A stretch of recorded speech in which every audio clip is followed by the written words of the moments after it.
आज हम लोग भारत माता ग्राम वासनी के बारे में जानते हैं डिटेल। तो भारत माता ग्राम वासनी के लेखक सुमित्रा नंदन पंत हैं। भारत माता के लेखक कौन है? सुमित्रा नंदन पंत हैं, जिनका जन्म 1900 ईस्वी में हुआ था। जो सुमित्रा नंदन पंत हैं, जिनका जन्म 1900 ईस्वी में अल्मोड़ा जिला के रमणीय स्थल कौसानी उत्तरांचल में हुआ था। रमणीय जो स्थल है कौसानी उत्तरांचल में, वहाँ पे हुआ था। और जन्म के 6 घंटे के बाद इनकी माता का देहांत हो गया था, जिनका नाम था सरस्वती देवी। यानी कि सुमित्रानंद पंत के माता का नाम सरस्वती देवी था, जिनका सुमित्रानंद पंत के जन्म के 6 घंटे बाद ही देहांत हो गया था।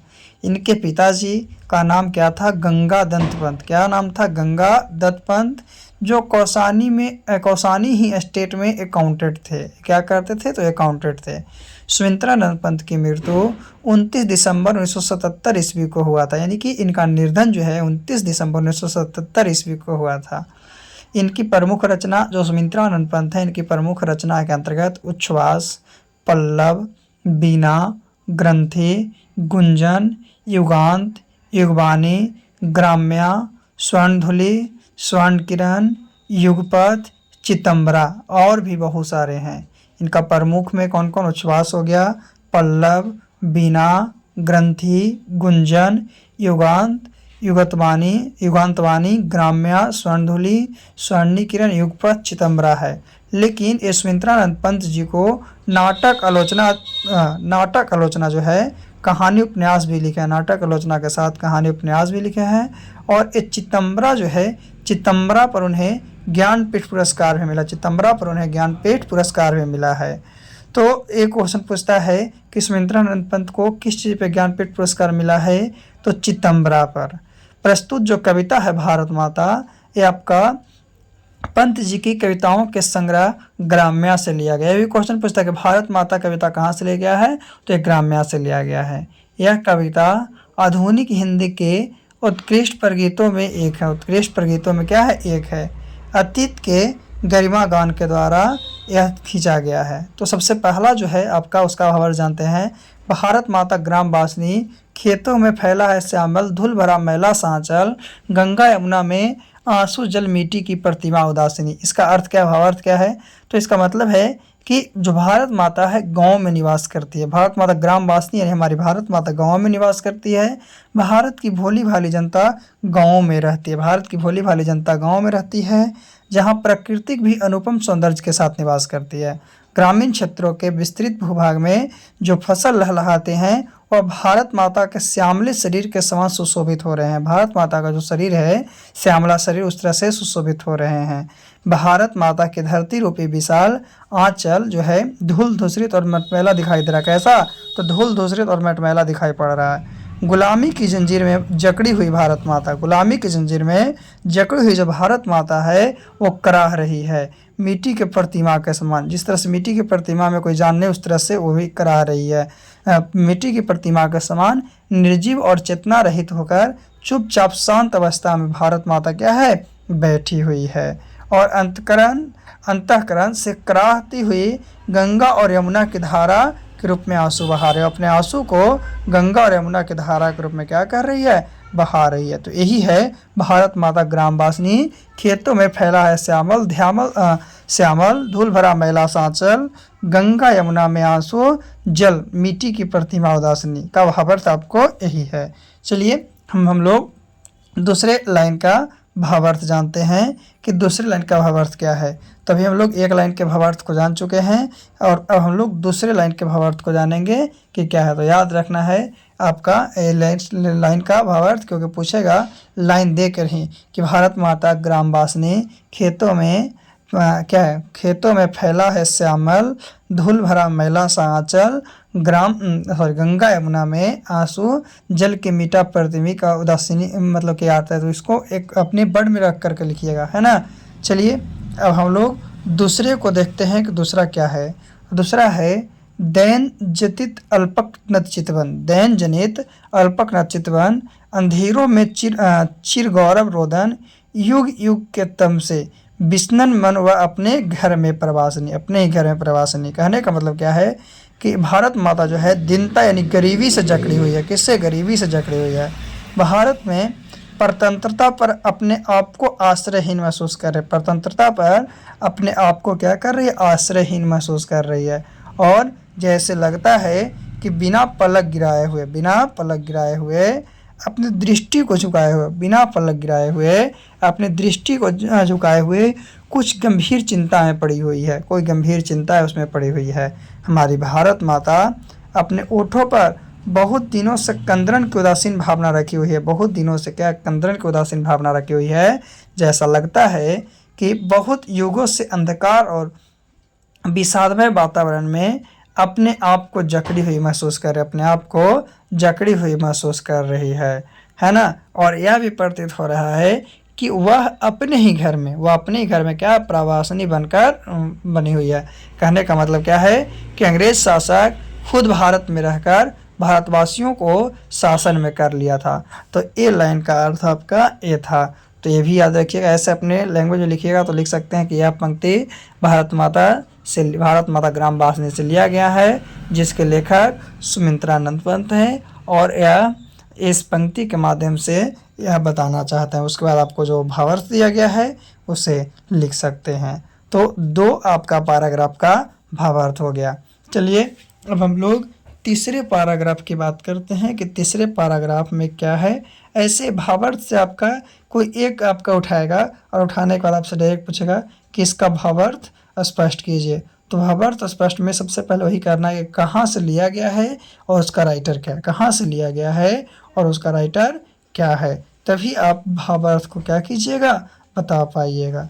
चलिए अब हम लोग तीसरे स्टेप की बात करें, तीसरे पैराग्राफ की बात करते हैं। जैसे है 30 कोटि संतान नगन तन, 30 कोटि संतान नगन तन, अर्धछुषित शोषित निराजन, मूढ़ असभ्य अशिक्षित निर्धन, नव मस्तक तरु निवासिनी। यह पंक्ति से क्या है, जो पंक्ति दिया गया है, इस पंक्ति से अंश में भारतवासियों के बारे में कहता है कि भारत के 30 करोड़ जनता, कितना करोड़, तो भारत की 30 करोड़ जनता अंग्रेजों के द्वारा शोषित होने के कारण, अंग्रेज जो है उसका शोषण कर रहा है और शोषित होने के कारण वस्त्रहीन हो गए हैं। अर्थात जिस समय भारत गुलाम था उस समय भारत की जनसंख्या 30 करोड़ थी। गरीबी की मार ऐसी थी कि उसके शरीर पर साबुन कपड़े भी नहीं थे, कुछ भी नहीं था। वह आधा खाना खाकर, आधा पेट खाकर, शोषित होकर, निहत्थे होकर, अज्ञानी और असभ्य होकर अपने जीवन को क्या कर रहे थे, यापन कर रहे थे। दास्ता का बंधन समस्त नागरिकों को अशिक्षित और निर्धन दिया गया था। दास्ता का जो बंधन था, जो गुलामी की बंधन थी, उस सभी भारतीयों को अशिक्षित बना दिया था और अशिक्षित के साथ साथ निर्धन भी बना दिया था। जैसा लगता था कि हमारी भारत माता जो है आपका ग्रामीण वृक्षों के नीचे, गांव के वृक्ष के नीचे सिर को झुकाए हुए कोई गंभीर अवस्था में सोच में पड़ी हुई है कि अब क्या होगा, इस 30 करोड़ जनता की क्या होगा, जो क्या है कि आपका क्या दास्ता के बंधन के कारण वंशहीन हो गए हैं, है ना, 30 करोड़ जनता। चलिए आगे जानते हैं हम लोग अगले भावार्थ के बारे में। आगे है स्वर्ण शस्य पर पद तल लुठित, धरती सा सहिंसु मन कुंठित, कंदरण कंपित अधर मौन स्मित, राहु ग्रसित शरद देशु हासनी। इसका अर्थ क्या है, तो इसका अर्थ है कि खेतों में चमकते सोने के समान लहलहाते हुए फसल किसी दूसरे के पैरों के नीचे रौंदा जा रहा है। और हमारी भारत माता जो है धरती के समान जो है सहनशील होकर हृदय में घुटन और कुंठन का वातावरण लेकर जीवन जी रही है। जीवन क्या कर रही है, जी रही है। मन ही मन रोने के कारण भारत माता के अधर कांप रहे, जो भारत माता है उसका अधर जो है कांप रहे हैं। उसके मौन जो मुस्कुराहट है वो भी समाप्त हो गई है, वो भी बचा हुआ नहीं है, वो भी समाप्त हो गई है। साथ ही जो है आपका शरद काल में, कौन से काल में, शरद काल में चांदनी के समान हंसती हुई भारत माता अचानक राहु के द्वारा ग्रसित हो गई है। राहु जो है उसके द्वारा ग्रसित हो गई है और प्रस्तुत अंश में गुलामी से जकड़ा भारतवासियों का बहुत ही दर्दनाक चित्र खींचा गया, बहुत ही दर्दनाक चित्र खींचा गया। तो इसका अर्थ ये है। चलिए हम लोग अगले पैराग्राफ को देखते हैं कि अगला पैराग्राफ क्या है और क्या नहीं है।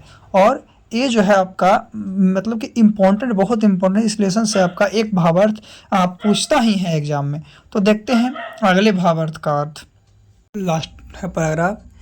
चिंतित भूकुट क्षेत्रेज विभिक्राकृत नमित नयन नभ बाष्पाच्छादित आगन श्री छाया शशि उपमित ज्ञान मुढ़ गीता प्रकाशिनी। इसका अर्थ क्या है कि प्रस्तुत कविता में कवि ने बताया है कि धन, वैभव, शिक्षा, संस्कृति, जीवन शैली आदि तमाम दृष्टियों से पिछड़ा हुआ है।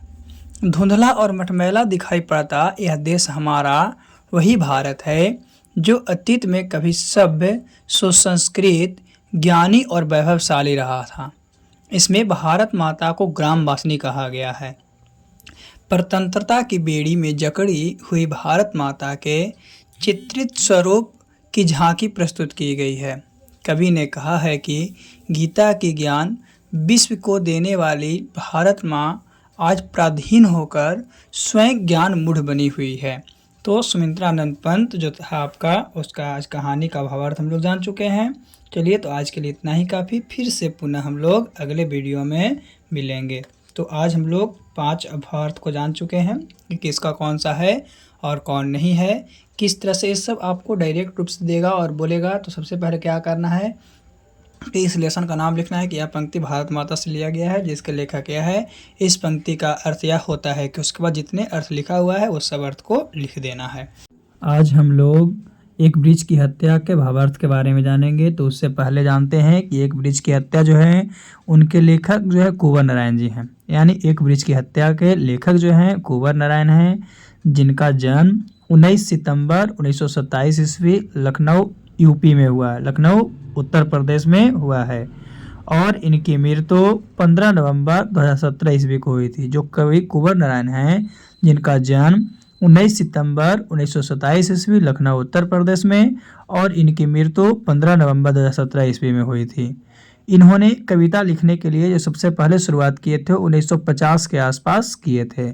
जो कुंवर नारायण है कविता लिखने का कार्य जो था 1950 के आसपास से शुरू किए थे। इनकी प्रमुख रचना चक्रव्यूह, परिवेश, हम तुम, अपने सामने, कोई दूसरा नहीं, इन दिनों जो है काव्य संग्रह से लिया गया है।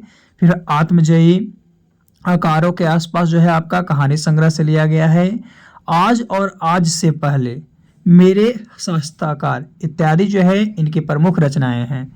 कविता परिचय की बात करते हैं तो प्रस्तुत कविता में कवि ने एक वृक्ष के बहाने पर्यावरण, मनुष्य और सभ्यता के विनाश की अंतर्गतता पर मार्मिक विचार प्रकट किया। कवि जो है इस कविता में पर्यावरण को और अच्छे बनाने के, वृक्ष के बहाने पर्यावरण, मनुष्य और सभ्यता के विनाश के अंतर्गतता पर मार्मिक विचार प्रकट किए हैं।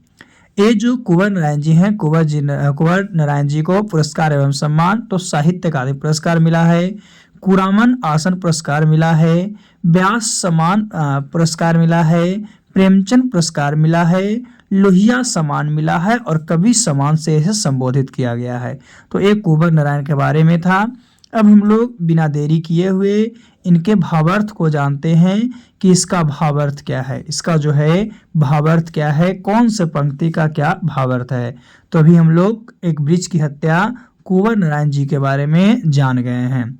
तो चलिए हम लोग सबसे पहले पहला पैराग्राफ जो है उसके भावार्थ को जानेंगे। तो सबसे पहला पैराग्राफ क्या है, देखिए। सबसे पहले अपनी घर अब की घर लौटा न देखा वह नहीं था। कह रहा अब की घर लौटा तो देखा वह नहीं था, वही बूढ़ा चौकीदार वृक्ष जो हमेशा मिलता था घर के दरवाजे पर तैनात। कहने का मतलब क्या है, कवि कहते हैं कि जब वह परदेश से घर लौटे, बाहर से घर लौटे, तो अपने घर के सामने वाले पुराने पेड़ को न देखकर सोच में पड़ गए। अपने घर के जो सामने पुराने पेड़ था उसे न देखे तो सोच में पड़ गए कि आखिर पेड़ गया कहाँ, आखिर पेड़ गया कहाँ।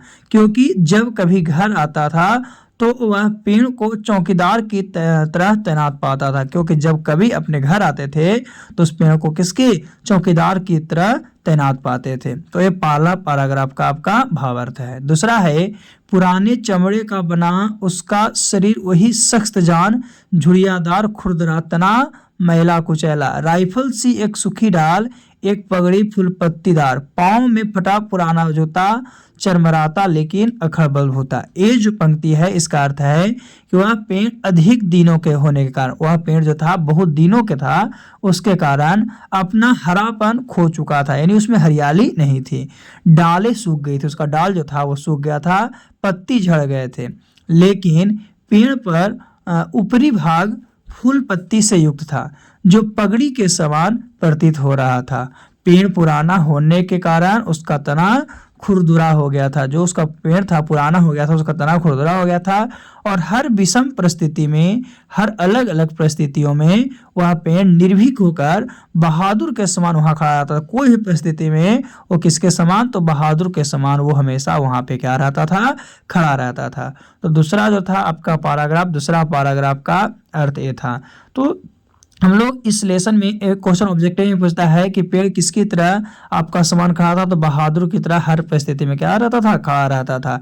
अधिक दिन होने के कारण वह अपना हरापन क्या हो गया था, मतलब खो दिया था, उसकी डालें सूख गई थी। चलिए अब हम लोग अगले पैराग्राफ की बात करते हैं, तीसरे पैराग्राफ की। तो तीसरा पैराग्राफ में था धूप में बारिश में, गर्मी में सर्दी में, हमेशा चौकन्ना अपनी खाकी वर्दी में। ये जो आपका लाइन है, पैराग्राफ है, इसका अर्थ क्या है, कवि कहता है कि वह बुढ़ा वृक्ष चाहे गर्मी, सर्दी तथा बरसात में हमेशा चौकीदार की तरह खाकी वर्दी में, अर्थात छाल नष्ट होने के कारण हल्के पीले रंग का दिखाई पड़ता है। धूप रहे, बरसात रहे, गर्मी रहे, उस सब में चौकीदार की तरह खाकी वर्दी में, अर्थात छल नष्ट होने के कारण उसका छाल जो था खत्म हो गया था, उसके कारण हल्के पीले रंग का दिखाई पड़ता था।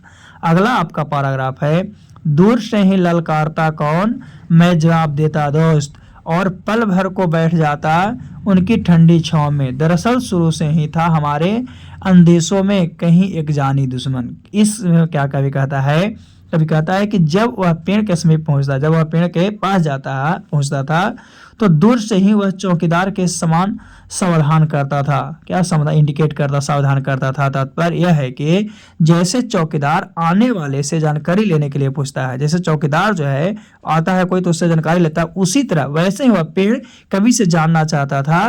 तब कवि अपने को उसका दोस्त कहते हुए उस पेड़ की शीतल छाया में बैठकर सोचने लगता था। जब उससे पूछता था तो कवि कहता था हम तुम्हारे दोस्त हैं, और यह कहकर उसकी छाया में बैठकर सोचने लगता था कि कहीं संवेदनहीन मानव स्वार्थ पूर्ति के लिए इसे काट न दे। तब उसे यही सोचता था कि जो संवेदनहीन मानव जो है वो अपने स्वार्थ के लिए, किसके लिए, अपने स्वार्थ के लिए कहीं इस पौधे को काट न दे। तो आपका चौथे भाव, मतलब कि चौथे जो पैराग्राफ था, चौथे पैराग्राफ का भावार्थ ये था, है ना, कि जो कवि सोचते हैं कहीं अपने स्वार्थ में आकर, ऐसे भी स्वार्थ, मनुष्य बहुत स्वार्थी होता है, तो मनुष्य स्वार्थपूर्ण में आकर इसे काट न दे, यही उस पेड़ के नीचे बैठकर कवि सोचते थे। कवि क्या करते थे, सोचते थे।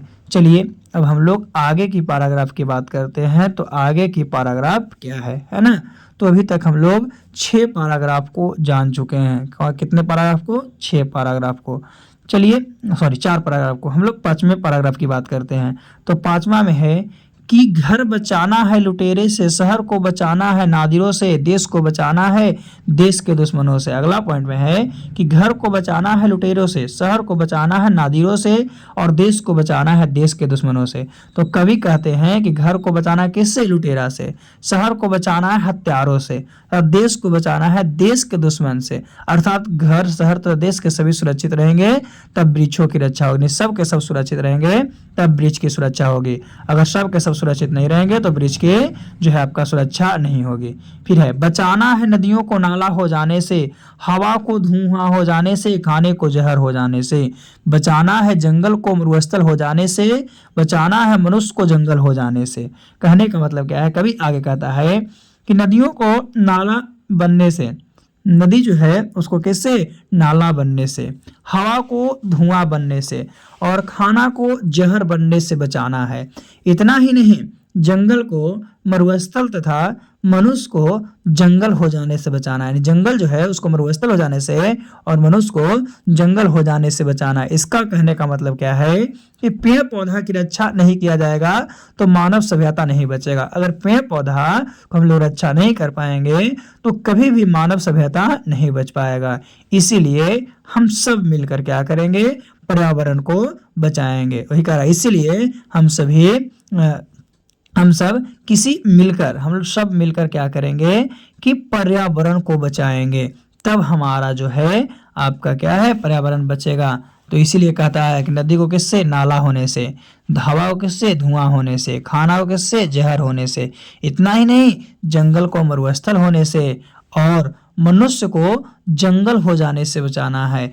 तभी कहने का मतलब है कि मानव सभ्यता बच पाएगा। अगर ऐसा नहीं करेंगे तो मानव सभ्यता आपका बच नहीं पाएगा। इसलिए हम सभी को मिलकर क्या करना है, पर्यावरण को बचाना है। क्या करना है, पर्यावरण को बचाना है। तो ये इस लेसन का भावार्थ था। चलिए देखते हैं इस लेसन का इंपॉर्टेंट क्वेश्चन क्या क्या है। तो सबसे पहले इस लेसन का इंपॉर्टेंट क्वेश्चन है, एक वृक्ष की हत्या कविता में एक रूपक की रचना हुई है, तो रूपक क्या है और यहाँ उसका स्वरूप क्या है, स्पष्ट कीजिए। पहला क्वेश्चन हो गया। दूसरा, एक वृक्ष की हत्या कवि विश्व की किस समस्या को उजागर करती है। ये क्वेश्चन 2018 में पूछा गया था। तो कहने का मतलब क्या है, एक वृक्ष की हत्या कवि विश्व की समस्या क्यों, क्योंकि पर्यावरण को बचाने की बात करती है। इसमें मेन मुद्दा क्या है, पर्यावरण को बचाना है ना, जंगलों को मरुस्थल होने से बचाना, फिर है धुआं को हवा, मतलब कि हवा को धुआं होने से बचाना, ये सब आपका पैराग्राफ वाला हो जाएगा आंसर। फिर है क्या कि शहर, घर और देश के बाद कवि किन चीज़ों को बचाने की बात करते हैं। तो घर, शहर और देश के बाद कवि जो है अपने पर्यावरण के बचाने की बात करते हैं, क्योंकि पर्यावरण के माध्यम से ही हम लोग कुछ कर सकते हैं। अगर हमारा पर्यावरण खराब रहेगा तो हम लोग कुछ भी नहीं कर सकते हैं। चौथा फिर है क्या आपका कि कवि को वृक्ष बूढ़ा चौकीदार क्यों लगता है। कवि को वृक्ष जो है बूढ़ा चौकीदार लगता है। एक क्वेश्चन 2012 में, आपका फर्स्ट सिटिंग में, सेकेंड सिटिंग में, 17 में पूछा। एक क्वेश्चन अक्सर पूछते रहता है।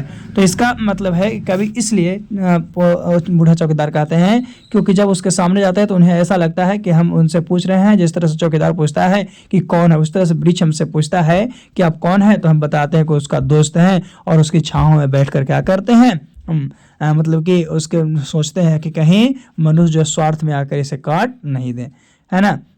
फिर है कविता के शीर्षक का सार्थकता स्पष्ट कीजिए। तो सार्थकता तो आप लोग अपने लैंग्वेज में लिख सकते हैं। इसी को क्वेश्चन को चेंज करके क्या पूछता है कि एक वृक्ष की हत्या जो है शीर्षक कविता का भावार्थ लिखो, तो पूरा अर्थ लिख देना है, इसका क्या अर्थ है। जो फिर है एक वृक्ष की हत्या कविता के समापन करते हुए कवि अपने किन अंदेशों को जिक्र करता है, क्यों, क्योंकि कवि जो है इसको देखते हुए अपने समाज को बचाने के लिए, अपना पर्यावरण को बचाने के लिए करते हैं जिक्र, क्योंकि पर्यावरण जो है आपका खत्म हो जाएगा तो कुछ भी संभव नहीं है। फिर है कि वृक्ष और कवि में क्या संवाद होता है, ये भी 15 में पूछा है। तो कवि और वृक्ष में संबंध, मतलब कवि और जो वृक्ष है उसमें क्या संवाद होता है, एक दूसरे को क्या सोचते हैं कि हमारे से पूछता है कि आप कौन है, तो जवाब देता है कि मैं क्या हूँ, आपका चौकीदार हूँ। इस तरह से और भी बातें तो अपने लैंग्वेज में इसका आंसर। आज हम लोग हिरोशिमा कविता के भावार्थ को जानते हैं। तो सबसे पहले जानते हैं कि हिरोशिमा के लेखक जो हैं वो आपका सच्चिदानंद हीरानंद बात्सायन अगेय हैं। ऐसे ही शॉर्ट नेम में अगेय बोला जाता है और इनका जन्म 7 मार्च 1911 ईस्वी कुशीनगर उत्तर प्रदेश में हुआ था। जो आपका सच्चिदानंद हीरानंद हैं जिनका जन्म 7 मार्च 1911 को कुशीनगर उत्तर प्रदेश में हुआ था और इनकी मृत्यु 4 अप्रैल 1987 ईस्वी को हुई थी। इनकी मृत्यु जो है 4 अप्रैल 1987 ईस्वी को हुई थी और इनके पिता का नाम था डॉक्टर हीरानंद शास्त्री, डॉक्टर हीरानंद शास्त्री, और माता का नाम था बेयंती देवी। माता का नाम क्या था, बेयंती देवी। आगे की प्रारंभिक शिक्षा है, सबसे पहले आपका शिक्षा लखनऊ में घर पर हुई थी, यानी प्रारंभिक शिक्षा थी लखनऊ से शुरू हुई थी, घर से शुरू हुई थी। उन्होंने मैट्रिक 1925 ईस्वी में पंजाब विश्वविद्यालय से किए थे। वो मैट्रिक की परीक्षा 1925 ईस्वी में पंजाब विश्वविद्यालय से दिए थे। इंटर जो है मद्रास क्रिश्चियन कॉलेज से किए थे। इंटर जो थे आपका 1927 ईस्वी में मद्रास क्रिश्चियन कॉलेज से किए थे। फिर है एसएससी 1929 ईस्वी में फॉरेन कॉलेज लाहौर से, और एमए जो थे कि अंग्रेजी से किए थे, लाहौर से किए थे। इनकी पढ़ाई लिखाई की थी। इनकी प्रमुख रचना काव्य में भगनदूत, चिंता, इत्तिलम, हरी घास पर क्षण भर, बावरा हेरी, आंगन के द्वार पार, सदा नीरा आदि इनका जो है काव्य है। कहानी की बात करते हैं तो बिपथग्गा, जयदोल, ए तेरे प्रतिरूपा, छोड़ा हुआ रास्ता, लौटती पगडंडियाँ आदि। इनका उपन्यास था शेखर, एक जीवनी, नदी के दीप, अपने अजनबी। इनका एक क्या था, उपन्यास था। यात्रा सहित था अरे ए आया बार रहेगा याद, एक बूंद उछल सहसा उछली, ये इनका उपन्यास है। फिर है कविता परिचय में कि प्रस्तुत कविता में आधुनिक सभ्यता के मानवीय विभीषिका का चित्रण किया गया, मानवीय विभीषिका उसका चित्रण किया गया है। यह कविता आगे की सदानीरा कविता संग्रह से लिया गया। पूछे हिरोशिमा किससे लिया गया है, तो सदानीरा कविता से संग्रह है, संकलित है। तो ये था सच्चिदानंद हीरानंद के बारे में। चलिए हम लोग अब बिना देरी किए उनका गद्यांश को जानते हैं। सबसे पहला है, एक दिन सहसा सूरज निकला, अरे क्षितिज पर नहीं, नगर के चौक पर, धूप बस्ती पर, अंतरिक्ष से नहीं, फटी मिट्टी में। कवि कहते हैं कि एक दिन सवेरे प्रकाश दिखाई पड़ा। एक दिन सवेरे क्या प्रकाश दिखाई पड़ा? यह प्रकाश क्षितिज से निकलते हुए सूरज का नहीं, बल्कि शहर के मध्य में अमेरिका द्वारा गिराए गए बम का था। ये जो था सूर्य से निकलने वाला नहीं प्रकाश था, बल्कि शहर के मध्य में अमेरिका के द्वारा गिराया गया बम का प्रकाश था। लोग गर्मी से जलने लगे, लोग गर्मी से जलने लगे। यह धूप की गर्मी नहीं थी, यह गर्मी बम विस्फोट से उत्सर्जित किरणों की थी, और गर्मी फटी धरती की थी, गर्मी फटी धरती की थी। ये पहला पैराग्राफ का आपका भावार्थ था। दूसरा है, छायाएं मानव जन की दिशा सब हो पड़ी, वही सूरज नहीं उगा था पूरब में, वह बरसा सहसा बीचों बीच नगर के, काल सूरज के रथ के पहियों के जियो, अरे टूटकर बिखर गए हो दसों दिशा में। कवि का कहना है कि मनुष्य की छाया, मनुष्य की जो छाया है वो आपका दिशाहीन हो गई है, प्रकाश छिटने लगा है, लेकिन यह प्रकाश सूरज का नहीं है, बल्कि मानव के निःशंसता का था, जिसमें मानव झुलस रही थी। मानव क्या होता, झुलस रही थी, जल रही थी। कभी कहता है कि नगर के मध्य में बीच में मृत्यु रूपी सूरज के टुकड़े हुए, मृत्यु रूपी सूरज के टुकड़े हुए अरे का प्रकाश था। अतः बम फटते ही, जो बम था वो फटते ही विध्वंसक पदार्थ मौत बनकर दशा दिशाओं में नाचने लगेंगे। और बम फटेगा जैसे ही सभी जो पदार्थ है मौत बनकर पूरे दिशा दशाओं में क्या होने लगेंगे, नाचने लगेंगे। तो ये दूसरा जो था पैराग्राफ उसका क्या था, भावार्थ था। तो इस तरह से हम लोग आगे की भावार्थ के बारे में जानते हैं कि आगे का भावार्थ क्या था। आगे का भावार्थ क्या है, जिस दो भावार्थ को हम लोग अर्थ जान गए, मतलब दो पैराग्राफ को अर्थ को हम लोग जान गए हैं। तो देखते हैं कि तीसरे पैराग्राफ का अर्थ क्या है। तो तीसरा था, कुछ क्षण का वह उदय अस्त, कुछ क्षण का वह उदय अस्त, केवल एक प्रज्वलित क्षण की दृश्य सोख लेने वाली दोपहरी सखाएं छाएं, मानव जन की नहीं मिटी लंबी होकर, मानव की सब भाप हो गए। छायाएं तो अभी लिखी है झुलसे हुए पत्थर पर, उजड़ी सड़कों के नीचे गज पर। कवि कहता है कि बम गिरने के बाद, किसके बाद, बम गिरने के बाद कुछ क्षण में ही विनाश लीला का दृश्य मंद पड़ने लगा है। दोपहर तक सारी लीला खत्म हो गई है, दोपहर तक सारी लीला खत्म हो गई है, तथा मानव शरीर वाष्प बनकर वातावरण में मिल गया। मानव शरीर जो है वाष्प बनकर वातावरण में मिल गया है। परंतु यह दुर्घटना आज भी झुलसे हुए पत्थरों और उजड़ी हुई सड़कों पर के रूप की निशानी है। फिर है अगला पैराग्राफ क्या है कि मानव का रचा हुआ सूरज, मानव का रचा हुआ सूरज मानव को भाप बनाकर सोख गया। पत्थर पर लिखी हुई या जली हुई छाया मानव की साखी। ये क्वेश्चन तो अक्सर पूछता है कि पत्थर पर लिखी हुई छाया किसकी है, तो मानव की छाया। किससे, बम के द्वारा, है ना। तो मानव के द्वारा बनाया गया बम मानव को ही भाप में बदलकर मिटा देगा। मानव के द्वारा बनाया गया जो बम है वो मानव को ही किसमें, तो वाष्प में बदलकर मिटा देगा। पत्थर पर लिखी हुई वह जलती हुई छाया अर्थात विकृत रूप मानव के निरसनता का गवाह है। मानव जो है उसकी निरसनता जो है, निरसनता का गवाह है। ये क्वेश्चन अक्सर पूछता है कि मानव की साखी क्या है, तो जली हुई छाया। कहाँ लिखी गई, तो पत्थर पर लिखी गई है। यह किसके कारण हुआ था, तो ये बम विस्फोटक के कारण हुआ था। किसके कारण, बम जो था विस्फोटक, उसके कारण इसका क्या हुआ था, आपका छाया हुआ था। तो ये आपका 4 पैराग्राफ का भावार्थ हो गया। चलिए अब हम लोग आगे की बात करते हैं कि आगे की भावार्थ क्या है, आगे की भावार्थ क्या है उसके बारे में। तो इसमें आपका 4 ही था, आगे कुछ क्वेश्चन आंसर उसको भी देख लेते हैं। जैसे था कि हिरोशिमा में मनुष्य की साखी का रूप क्या है। एक क्वेश्चन 11 में पूछा है, 12 में पूछा है, इसलिए बता रहे हैं। तो आज भी हिरोशिमा में साक्षी के रूप में अर्थात प्रमाण के रूप में जहाँ तहाँ जले हुए पत्थर दीवारें पड़ी हुई है। यहाँ तक कि पत्थरों पर, टूटी फूटी सड़कों पर, घर के दीवारों पर लाश के निशान छाया के रूप में साक्षी है। छाया के रूप में क्या है, साक्षी है। तो ये क्वेश्चन आपका 2 साल पूछा है। उसी से है कि छायाहीन दिशा सब की ओर पड़ती है, स्पष्ट कर छायाहीन दिशा है जो सब की ओर। ये भी 12 में पूछा है, 15 में पूछा है, 14 में पूछा है। इसी के अथवा में क्वेश्चन मतलब पूछता है कि छाया दिशाहीन सब और क्यों पड़ती है, हिरोशिमा शीर्षक कविता के आधार पर स्पष्ट करें। तो सूरज के उगने से जो भी छाया का निर्माण होता है, सूरज के उगने से जो भी छाया का निर्माण होता है वो सभी निश्चित दिशाओं में, लेकिन बम विस्फोटक से निकले हुए प्रकाश जो छाया बनती है वह दिशाहीन होती है, क्योंकि आणविक शक्ति से निकले हुए जो प्रकाश होता है संपूर्ण दिशाओं में पड़ता है, सभी दिशाओं में पड़ती है। उनका कोई निश्चित दिशा नहीं होता है। सोर्स से निकलेगा उसका कोई निश्चित दिशा नहीं होगा, लेकिन बम से निकलेगा उसका तो दिशा एक निश्चित होगा। बम के प्रहार से मरने वाले को छत बिछत लाशें विभिन्न दिशाओं में जहाँ तहाँ पड़ी हुई है।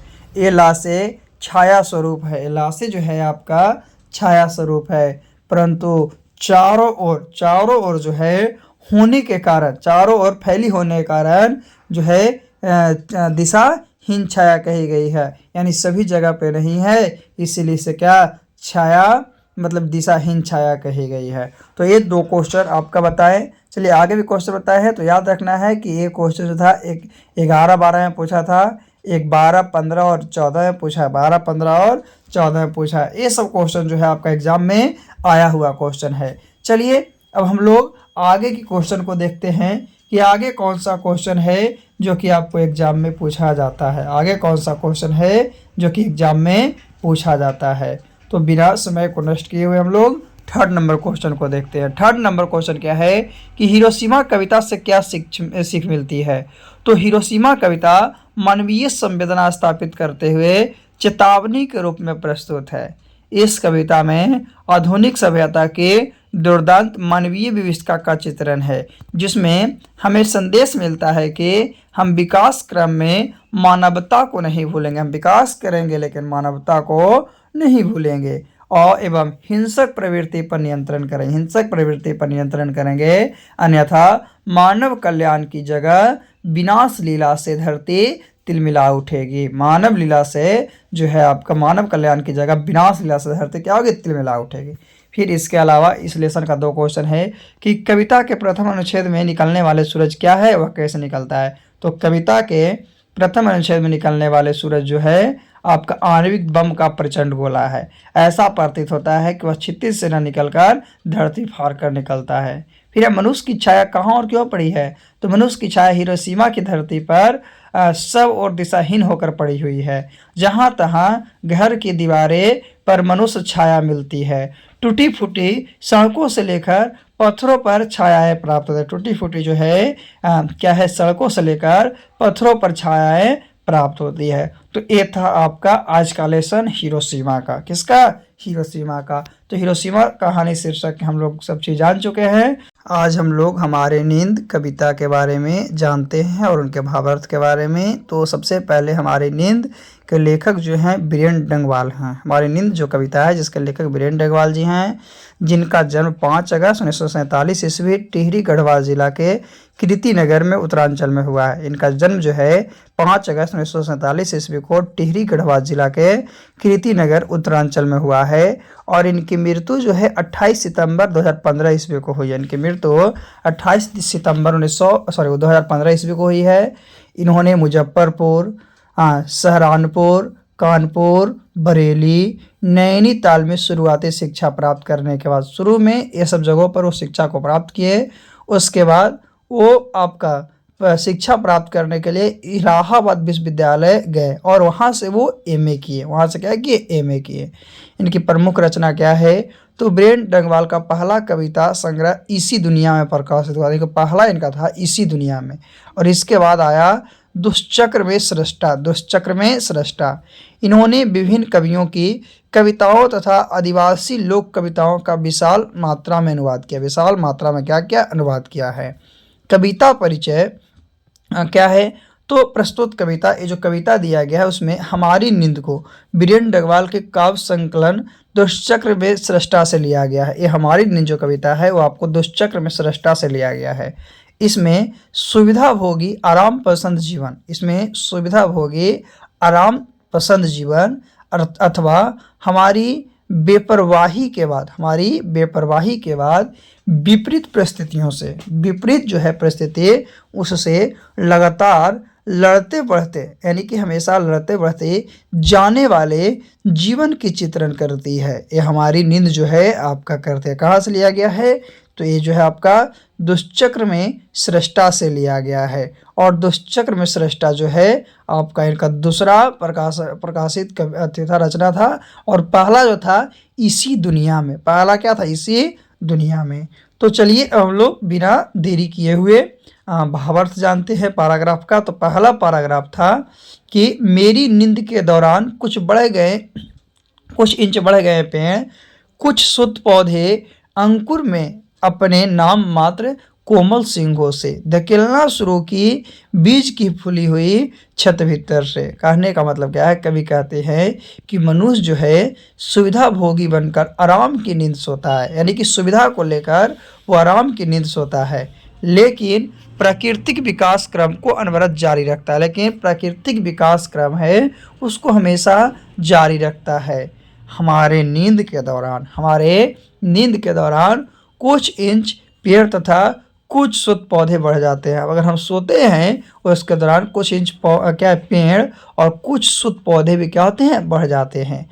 बीज अंकुरित होकर अपनी कोपलों को ढकेलना शुरू करते हैं, अपनी कोपलों को क्या करते हैं, ढकेलना शुरू करते हैं। तो ये पहला पैराग्राफ का भावार्थ था। दूसरा है एक मक्खी का जीवन क्रम पूरा हुआ, कई शिक्षु पैदा हुए और उनमें से कई तो मारे गए दंगे, आगजनी और बमबारी में। इसका मतलब क्या है, तो कभी एक मक्खी के माध्यम से दिनहीन लोगों, गरीब लोगों को जीवन की दशा के विषय में कहते हैं कि उनके बच्चे दीनता के कारण, गरीबी के कारण या तो मर गए या अत्याचारी के कोप के शिकार हो गए।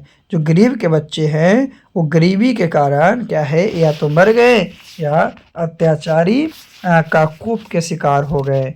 जो दंगे, आगजनी और कहाँ, तो बमबारी में मारे गए हैं। आगजनी, बमबारी और दंगे में क्या हो गए हैं, मारे गए हैं। तो ये आपका दूसरे पैराग्राफ जो था, दूसरे पैराग्राफ का क्या था, मतलब कि पैराग्राफ का भावार्थ था, अर्थ था, है ना। चलिए अब हम लोग आगे की पैराग्राफ की बात करते हैं कि आगे की पैराग्राफ में क्या है और उसका भावार्थ क्या है। आगे की पैराग्राफ है उसका क्या काम है और उसमें उसका अर्थ क्या है, तो चलिए तीसरे पैराग्राफ की ओर।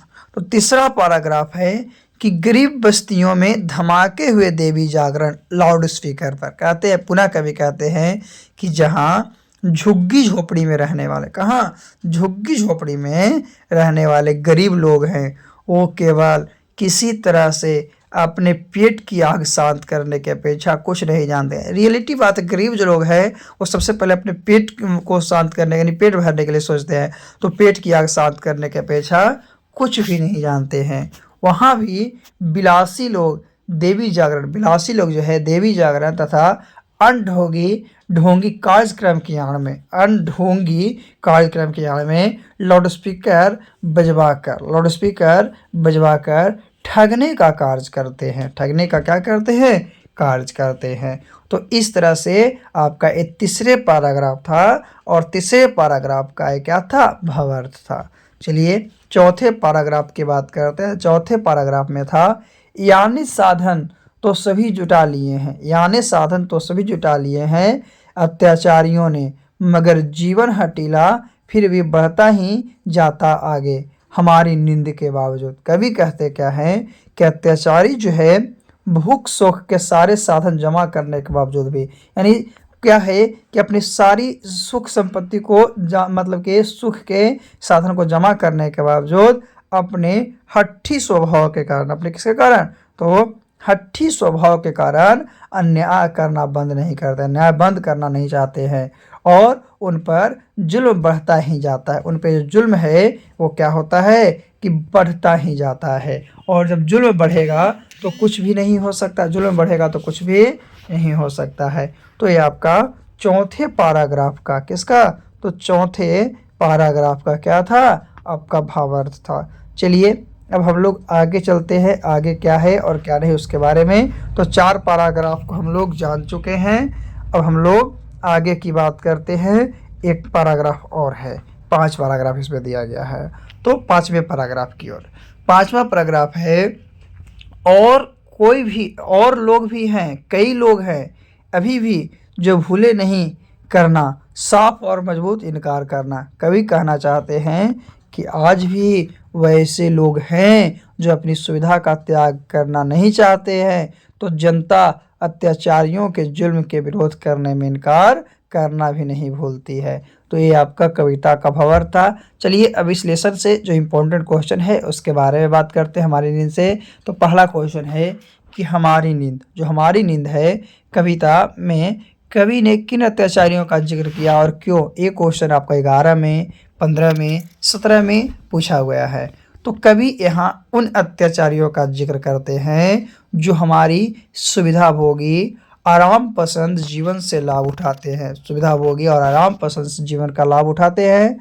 हमारी बेपरवाहियों के बाहर, हमारी बेपरवाही है उसके बाहर विपरीत परिस्थितियों से लगातार लड़ते हुए, विपरीत परिस्थितियों से लगातार लड़ते हुए बढ़ते जाने वाले जीवित नहीं रह पाते हैं, और इस अवस्था में अत्याचारी जो है अत्याचार करने का बाहर और आंतरिक सभी साधन जुटा लेते हैं, यानी अत्याचार करने का कोई भी कसर नहीं छोड़ते हैं, कोई भी वो कसर को नहीं छोड़ते हैं जिससे अत्याचार ना हो सके। तो ये क्वेश्चन आपका कितना 11 में, 15 में और 17 में पूछ चुका है। ये क्वेश्चन आपके एग्जाम के लिए इम्पोर्टेंट है ना। चलिए आगे हम लोग बात करते हैं इसके बाद की क्वेश्चन को, किसके बाद और कौन सा क्वेश्चन है। ऐसे एक क्वेश्चन आपका 3 साल पूछ चुका है, कितने साल, तो ये क्वेश्चन जो है आपका 3 साल पूछ चुका है। तो अभी हम लोग आगे की बात करते हैं दूसरे क्वेश्चन की, कि दूसरा क्वेश्चन क्या है, दूसरा क्वेश्चन क्या है उसके बारे में हम लोग बात करेंगे, है ना। फर्स्ट क्वेश्चन तो जान चुके हैं, ऐसे आप लोग एक एक करके क्वेश्चन को याद करते ही रहिएगा ताकि आपके एग्जाम में किसी प्रकार का दिक्कत ना हो, है ना। तो चलिए हम लोग दूसरे क्वेश्चन को देखते हैं। तो दूसरा क्वेश्चन है कि कविता के शीर्षक के सार्थकता पर विचार कीजिए, या इसी को अथवा में क्वेश्चन करके देता है कि हमारी नींद कविता के शीर्षक की सार्थकता पर प्रकाश डालें। तो 2013 में, 14 में, 15 में, 13, 14, 15 में पूछा है। तो इसका है कि यह शीर्षक विषय वस्तु प्रधान है, शीर्षक छोटा है और आकर्षक भी है। इसका शीर्षक पूर्ण रूप से केंद्र में चक्कर लगाता है, इसका शीर्षक जो है पूर्ण रूप से केंद्र में चक्कर लगाता है, जहां शीर्षक सुनकर ही जानने की इच्छा प्रकट हो जाती है, अतः सब मिलाकर शीर्षक सार्थक है ना। फिर अगला क्वेश्चन है जो 13 में पूछा गया है कि मक्खी के जीवन क्रम में कवि द्वारा उल्लेख किए जाने का क्या आशय है। तो मक्खी के जीवन क्रम का कवि द्वारा उल्लेख किए जाने का आशय है निम्न स्तरीय जीवन में संकीर्णता को दर्शाना। सृष्टि में अनेक जीवन क्रम चलता रहता है, मक्खी का जीवन क्रम केवल सुविधाभोगी एवं परमजीवी जीवन का बोध कराता है ना। तो ये क्या है, मक्खी के जीवन क्रम का कवि द्वारा उल्लेख किया गया। फिर है कि कवि गरीब बस्तियों का क्यों उल्लेख करता है, ये कभी पूछा नहीं गया है, फिर बता दे रहे हैं। तो कवि गरीब बस्तियों के उल्लेख के माध्यम से कहना चाहता है कि जहाँ के लोग दो जून रोटी के लिए काफ़ी मशक्कत करने के बाद भी तरसते हैं, वहाँ पूजा पाठ, देवी जागरण जैसे महोत्सव के बहाने कुछ स्वार्थी लोग अपने लाभ के लिए गरीब लोगों का उपयोग करते हैं, गरीब लोग हैं उसका उपयोग करते हैं। तो ये हमारा था हमारी नींद कविता के भावार्थ और उनके प्रश्नों उत्तर। तो आज हम लोग जनतंत्र के जन्म कविता के बारे में जानते हैं, भावार्थ और प्रश्न उत्तर को। तो सबसे पहले जनतंत्र के जन्म जो है आपका, इसके लेखक रामधारी सिंह दिनकर जी हैं, जिनका जन्म 23 सितंबर 1908 ईस्वी सिमरिया बेगूसराय बिहार में हुआ है। यानी रामधारी सिंह दिनकर का जन्म 23 सितंबर 1908 ईस्वी सिमरिया बेगूसराय बिहार में हुआ है और इनकी मृत्यु 24 अप्रैल 1974 ईस्वी में हुई है। ये जो रामधारी सिंह दिनकर है, इनके पिता का नाम रवि सिंह और माता का नाम मनरूप देवी है। दिनकर जी की प्रारंभिक शिक्षा गांव और उसके आसपास से शुरू हुई थी, है ना। 1928 ईस्वी में मोकामा घाट रेलवे हाई स्कूल से मैट्रिक किए थे। 1928 ईस्वी में मोकामा घाट रेलवे हाई स्कूल से मैट्रिक और 1932 ईस्वी में पटना कॉलेज से इतिहास में बीए ऑनर्स किया है। कौन सा ऑनर्स? बीए ऑनर्स किए हैं। ए बिहार विश्वविद्यालय में हिंदी के प्रोफेसर, ए जो है विश्वविद्यालय, कौन से? बिहार विश्वविद्यालय में हिंदी के प्रोफेसर एवं भागलपुर विश्वविद्यालय में कुलपति भी रहे। भागलपुर जो विश्वविद्यालय वहाँ पे कुलपति के पद पर भी रहे हैं। इनकी प्रमुख रचना कौन कौन है? तो इनकी प्रमुख रचना के अंतर्गत ब्रह्मभंग, रेणुका, हुंकार, रसवंती, कुरुक्षेत्र, रसीमरथी, नीलकुसुम, उर्वशी, हारे को हरिराम, अर्धनारीश्वर, संस्कृति के 4 अध्याय, शुद्ध कविता की खोज इत्यादि इनकी प्रमुख रचनाएं हैं। कविता परिचय की बात करते हैं तो प्रस्तुत कविता में जनतंत्र के उदय के बारे में दिया गया है। ये जो जनतंत्र का जन्म है, जनतंत्र के उदय के बारे में दिया गया है। जनतंत्र के राजनीतिक और ऐतिहासिक, जनतंत्र जो है उसके राजनीतिक और ऐतिहासिक अभिप्रायों को कविता में उजागर करते हुए कवि यहाँ एक नए यानी नवीन भारत की कल्पना करते हैं, नए भारत की कल्पना करते हैं, जिसमें जनता ही स्वयं सिंहासन पर आरूढ़ होने को है। और इसमें कविता में जनतंत्र के जन्म में जनता जो है वो स्वयं अपने आप सिंहासन पर क्या है? आरूढ़ होने को है। किस क्या होने को है? आरूढ़ होने को है। तो जनतंत्र के जन्म जो है रामधारी सिंह दिनकर के द्वारा लिखा गया है। चलिए इनके बारे में थोड़ा सा और हम लोग जानते हैं, है ना। इनके भावार्थ के बारे में थोड़ा सा नहीं, पूरे भावार्थ के बारे में जानते हैं। तो पहला क्या है कि सर्दियों की ठंडी बुझी राख सुगबुगा उठी, मीठी सोने की ताज पहन इठलाती है, 2 राह समय के रथ को घरदर नाद सुनो, सिंहासन खाली करो और जनता आती है। कहने का मतलब है इन पंक्ति के द्वारा कवि दिनकर से कहा है कि सर्दियों की ठंडी और बुझी हुई राख में सुगबुगाहट दिखाई पड़ रही है, अर्थात क्रांति की चिंगारी भड़क उठी है। क्रांति की चिंगारी भड़क उठी है। मीठी यानी जनता सोने की ताज पहनने के लिए व्याकुल है, सोने की ताज पहनने के लिए व्याकुल है।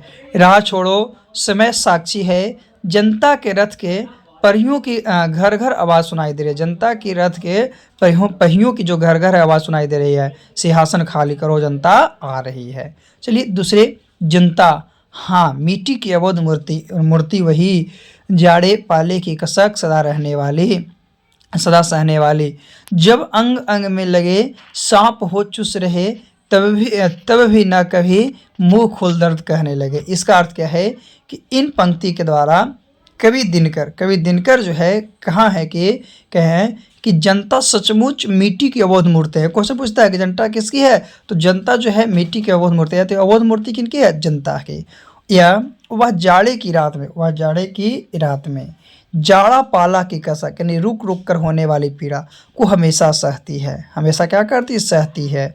वह थोड़ा भी आह नहीं करती है, वह थोड़ा सा भी आह नहीं करती है।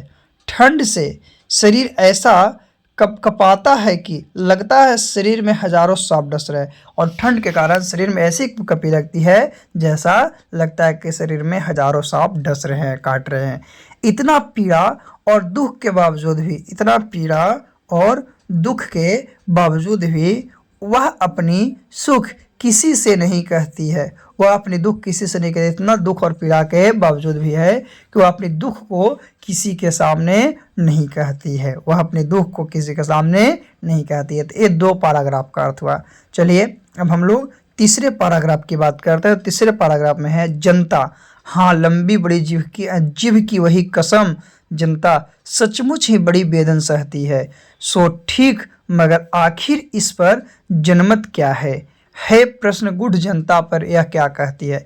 ये जो लाइन है पंक्ति, इसका अर्थ है कि इन पंक्ति के द्वारा कवि दिनकर ने कहा है कि जनता सचमुच असहाय वेदना को सह कर जीती है। असहाय जो वेदना है उसको सह कर जीती है, फिर भी जीवन में उर्फ तक नहीं करती, फिर भी वो जीवन में उर्फ तक नहीं करती है।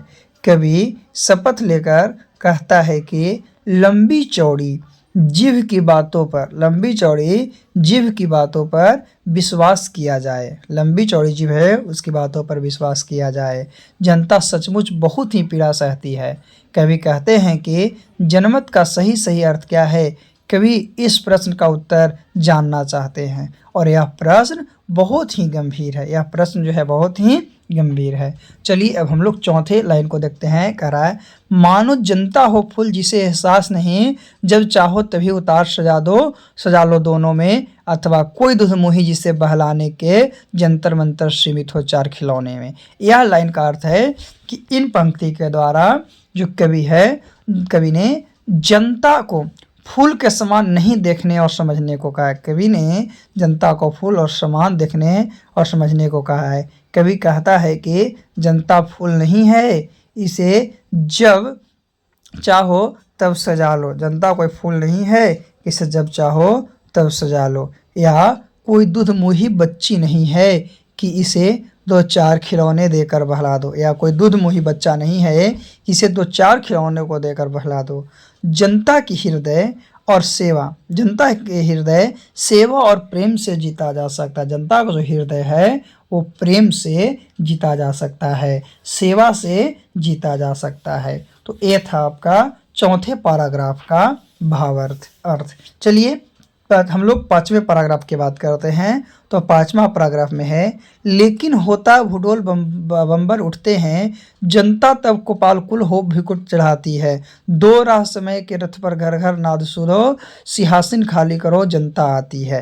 यानी इन पंक्ति के द्वारा कवि कहना चाहता है कि जनता के पास अपार शक्तियां हैं, जनता के पास अपार शक्तियां हैं। जनता जब हुंकार भरती है तो भूकंप आ जाता है। जनता जब हुंकार भरती है तो भूकंप आ जाता है। बर्बर उठ खड़ा होता है। बर्बर जो है उठ खड़ा होता है।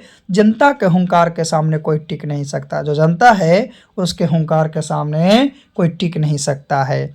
जनता की राह को कोई रोक नहीं सकता है। सुनो, जनता रथ पर सवार होकर आ रही है, उसकी राहों को छोड़ दो और सिंहासन खाली करो, क्योंकि जनता आ रही है।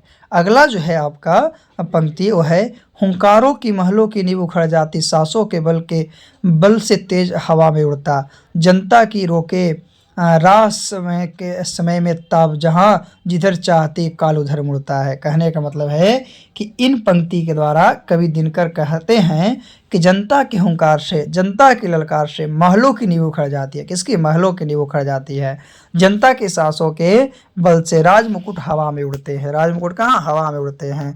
समय में वह शक्ति नहीं है जो जनता की राह को रोक सके। जनता ऐसी चाहती है, समय भी वैसे ही करवट लेती है। जनता जैसा चाहती है, समय वैसे ही करवट को लेता है। समय क्या करता है? वैसे ही करवट को लेता है। तो अभी तक हम लोग 6 पैराग्राफ को, 6 जो आपका लाइनिंग था उसका अर्थ को जान चुके हैं, है ना। तो अब हम लोग चलते हैं 7वें पैराग्राफ में, क्योंकि इस लेसन में टोटल 10 पैराग्राफ है। टोटल कितने हैं? 10 पैराग्राफ है, जिसमें से 6 पैराग्राफ को, यानी 6 जो आपका लाइन है उसके भावार्थ को जान चुके हैं। तो हम लोग 7वें पैराग्राफ की बात करते हैं कि 7वें पैराग्राफ में क्या है और क्या नहीं है, है ना। 7वें पैराग्राफ के, क्योंकि 6 पैराग्राफ को जान चुके हैं। तो देखते हैं 7वां पैराग्राफ क्या है। तो 7वां है कि अरे शताब्दियों सहस्त्रवाद का अंधकार, शताब्दियों सहस्त्रवाद का अंधकार, बीता गवाच अंबर के दहके जाते हैं, यह और नहीं कोई जनता के स्वप्रम अजय, चिरते तिमिर का बश उमड़ते आते हैं। इसका अर्थ क्या है कि इन पंक्तियों के द्वारा कवि दिनकर ने कहा है कि बरसों, सैकड़ों वर्षों, हजारों वर्षों का अंधकारमयी समय बीत गया। अंधकारमयी समय जो है बीत गया है। यह जनता के स्वप्रग्र है, संपन्न है, जो अंधकार को चीरते हुए भी धरा पर उतर रहे। जो अंधकार को चीरते हुए भी क्या कर रहे हैं? धरा पर उतर रहे हैं। अगला जो है वह है, सबसे विराट जनतंत्र जगत आ पहुंचा, 33 कोटि हित सिंहासन तैयार करो, अभिषेक आज राजा का नहीं प्रजा का है, 33 कोटि जनता के सिर पर मुकुट धरो। इन पंक्ति के द्वारा कवि कहते हैं कि भारत में लोकतंत्र का उदय हो रहा है। भारत जो है वहाँ पे लोकतंत्र का उदय हो रहा है। भारत स्वाधीन हो चुका है। यहाँ लोकतंत्र की स्थापना हो रही है। यहाँ पे लोकतंत्र की स्थापना हो रही है। 33 करोड़ जनता की हित की बात है। 33 करोड़ जनता है, उसकी हित की बात है। 33 करोड़ सिंहासन तैयार करो, क्योंकि अभिषेक राजा की नहीं बल्कि जनता का होने वाला है। अगर 33 करोड़ जनता है तो 33 करोड़ सिंहासन को तैयार करो, क्योंकि अभिषेक जो है राजा का नहीं बल्कि जनता का होने वाला है।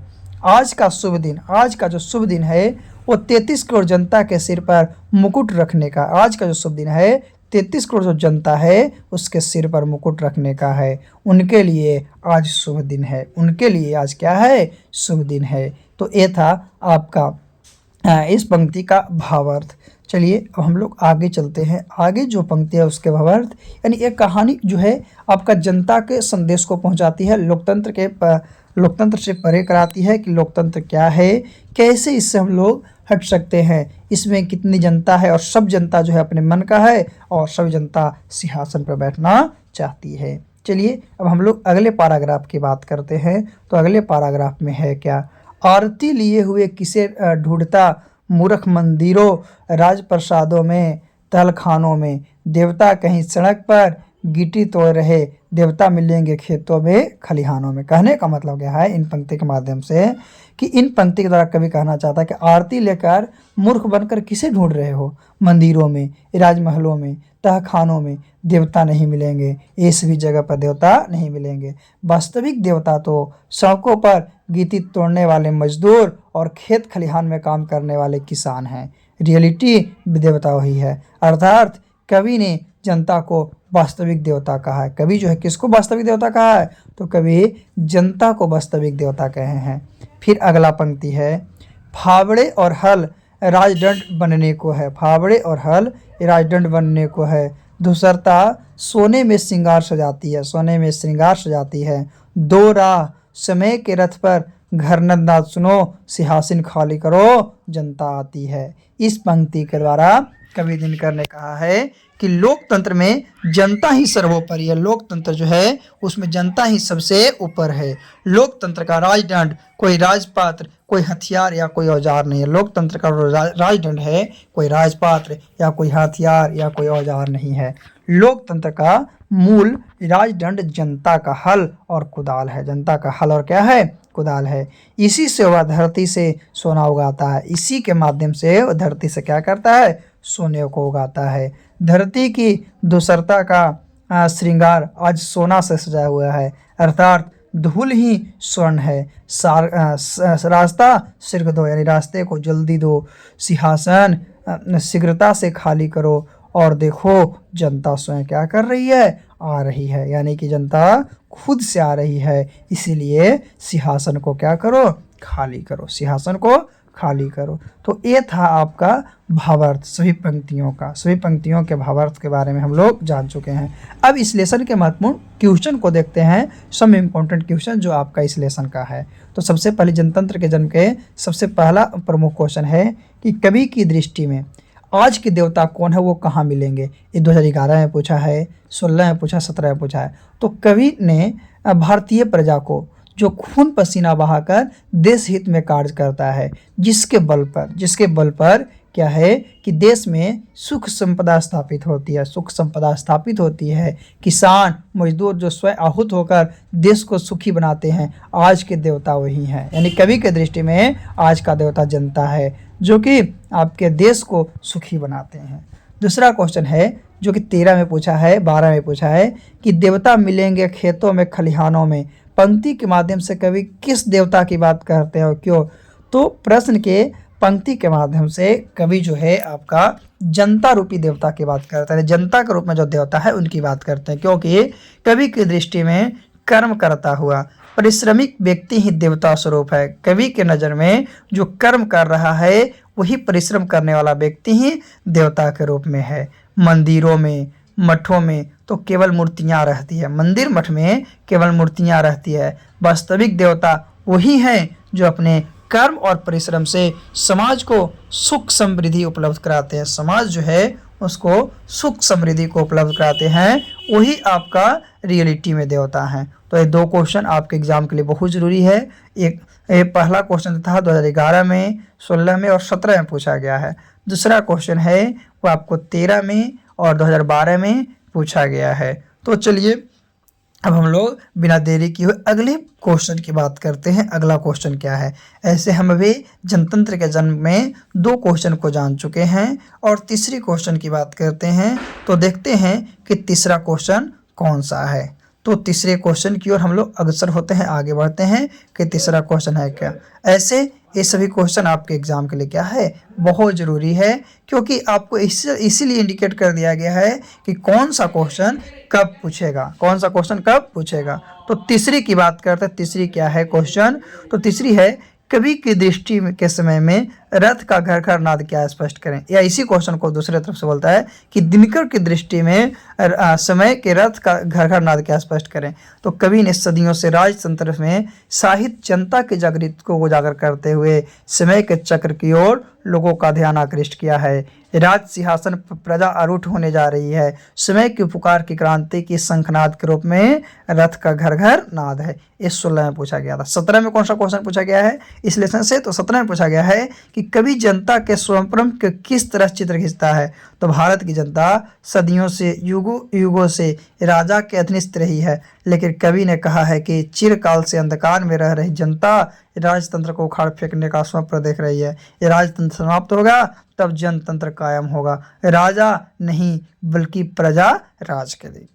फिर क्वेश्चन है जो कि 14 में पूछा है कि कवि ने जनता को दुधमुही क्यों कहा है। तो सिंहासन पर आरूढ़ रहने वाले राजनेताओं की दृष्टि में जनता फूल और दुधमुही बच्ची की तरह है। रोती हुई दुधमुही बच्ची को शांत रखने के लिए उसके सामने खिलौने दिए जाते, उसी प्रकार रोती हुई जनता को खुश करने के लिए कुछ प्रलोभन दिए जाते। यही राजनेताओं का काम है। तो इस तरह से ये लेसन आपका क्या हुआ, समाप्त हुआ। चलिए आज हम लोग अक्षर ज्ञान के भावार्थ और उनके प्रश्न उत्तर को जानते हैं। तो सबसे पहले जानते हैं कि अक्षर ज्ञान के लेखक अनामिका जी हैं। अक्षर ज्ञान के लेखक अनामिका जी हैं, जिनका जन्म 17 अगस्त 1961 ईस्वी मुजफ्फरपुर बिहार में हुआ है। इनकी उम्र 59 वर्ष है। इनके पिता श्यामनंदन किशोर बिहार विश्वविद्यालय मुजफ्फरपुर में हिंदी विभाग के अध्यक्ष थे और कवित्री अनामिका दिल्ली विश्वविद्यालय से अंग्रेजी में MA और PhD करने के बाद सत्यवती कॉलेज दिल्ली में अध्यापन कार्य आरंभ किए। इनकी प्रमुख रचना के अंतर्गत कौन है? तो इनके गद्य और पद्य दोनों में लेखन कार्य किया। ये जो अनामिका जी हैं गद्य और पद्य दोनों में लिखने का कार्य किए हैं, जिसमें लिखा गया है गलत पत्तों की चिट्ठी, अनुपरुष्ट पोस्ट, एलियट, प्रॉपर्टी एंड अस्तित्व का मानचित्र आदि इनका लिखा गया गद्य और पद्य जो दोनों है, जिसमें आपका इम्पोर्टेंट है गलत पत्ते की चिट्ठी। तो कविता परिचय के माध्यम से अगर देखते हैं तो प्रस्तुत कविता समसामयिक कविताओं की चुनी हुई कविताओं की चर्चित श्रृंखला कवि ने कहा से संकलित है। ये जो है इनकी प्रसिद्ध कविता कवि ने कहा उससे आपका अक्षर ज्ञान को लिया गया है। इसमें बच्चों के अक्षर ज्ञान की प्रारंभिक शिक्षण प्रक्रिया, जो बच्चों लोग है प्रारंभ में शिक्षण प्रक्रिया के लिए कौतुकपूर्ण वर्णन चित्रण द्वारा कवित्री है गंभीर आशय व्यक्त करती है कि किस तरह से जो बच्चा है वो आपका प्रारंभिक शिक्षण में किस तरह से प्रारंभिक शिक्षण में चित्रण के द्वारा किसी चीज़ को सीखने के लिए वो तत्पर रहता है। तो ये है अनामिका जी का ब्यौरा। तो चलिए हम लोग अक्षर ज्ञान के क्या है लाइन को भावार्थ को समझने की प्रयास करते हैं कि इसका भावार्थ क्या है ना, और इसमें कौन कौन जो क्वेश्चन है वो आपके एग्ज़ाम के लिए इम्पोर्टेंट है, कौन कौन क्वेश्चन जो है एग्ज़ाम के लिए इम्पोर्टेंट है। तो बिना समय नष्ट किए हुए हम लोग लाइन बाय लाइन भावार्थ को जानते हैं। सबसे पहले है अक्षर ज्ञान चौखटे में नहीं अटता बेटे का कबूतर ही है न फुदक जाता जरा सा। तो कवित्री अनामिका बच्चों के अक्षर ज्ञान के बारे में कहती है कि जब माता पिता बच्चों के अक्षर सिखाना आरंभ करते हैं, जो बच्चों को अक्षर को सिखाना प्रारंभ करते हैं, तब बाल्यावस्था के कारण, बचपना के कारण बच्चा बड़ी कठिनाई से क वर्ण का उच्चारण कर पाता है। बहुत परिश्रम के बाद क वर्ण का उच्चारण करता है। दूसरा पैराग्राफ है कि पंक्ति से उतर जाता है उसका ख, खरगोश की खालिश बेचैनी में, गमला सा टूटता हुआ उसके ग, घड़े से लुढ़कता हुआ घ। इसके बाद जब ख वर्ण की बारी आती है और उसके बाद ग और घ वर्ण भी सीखता है, लेकिन अबोधता के कारण बच्चा इन वर्णों को क्रम से नहीं बोल पाता है। कभी क कहना भूल जाता है तो कभी ख कहना भूल जाता है।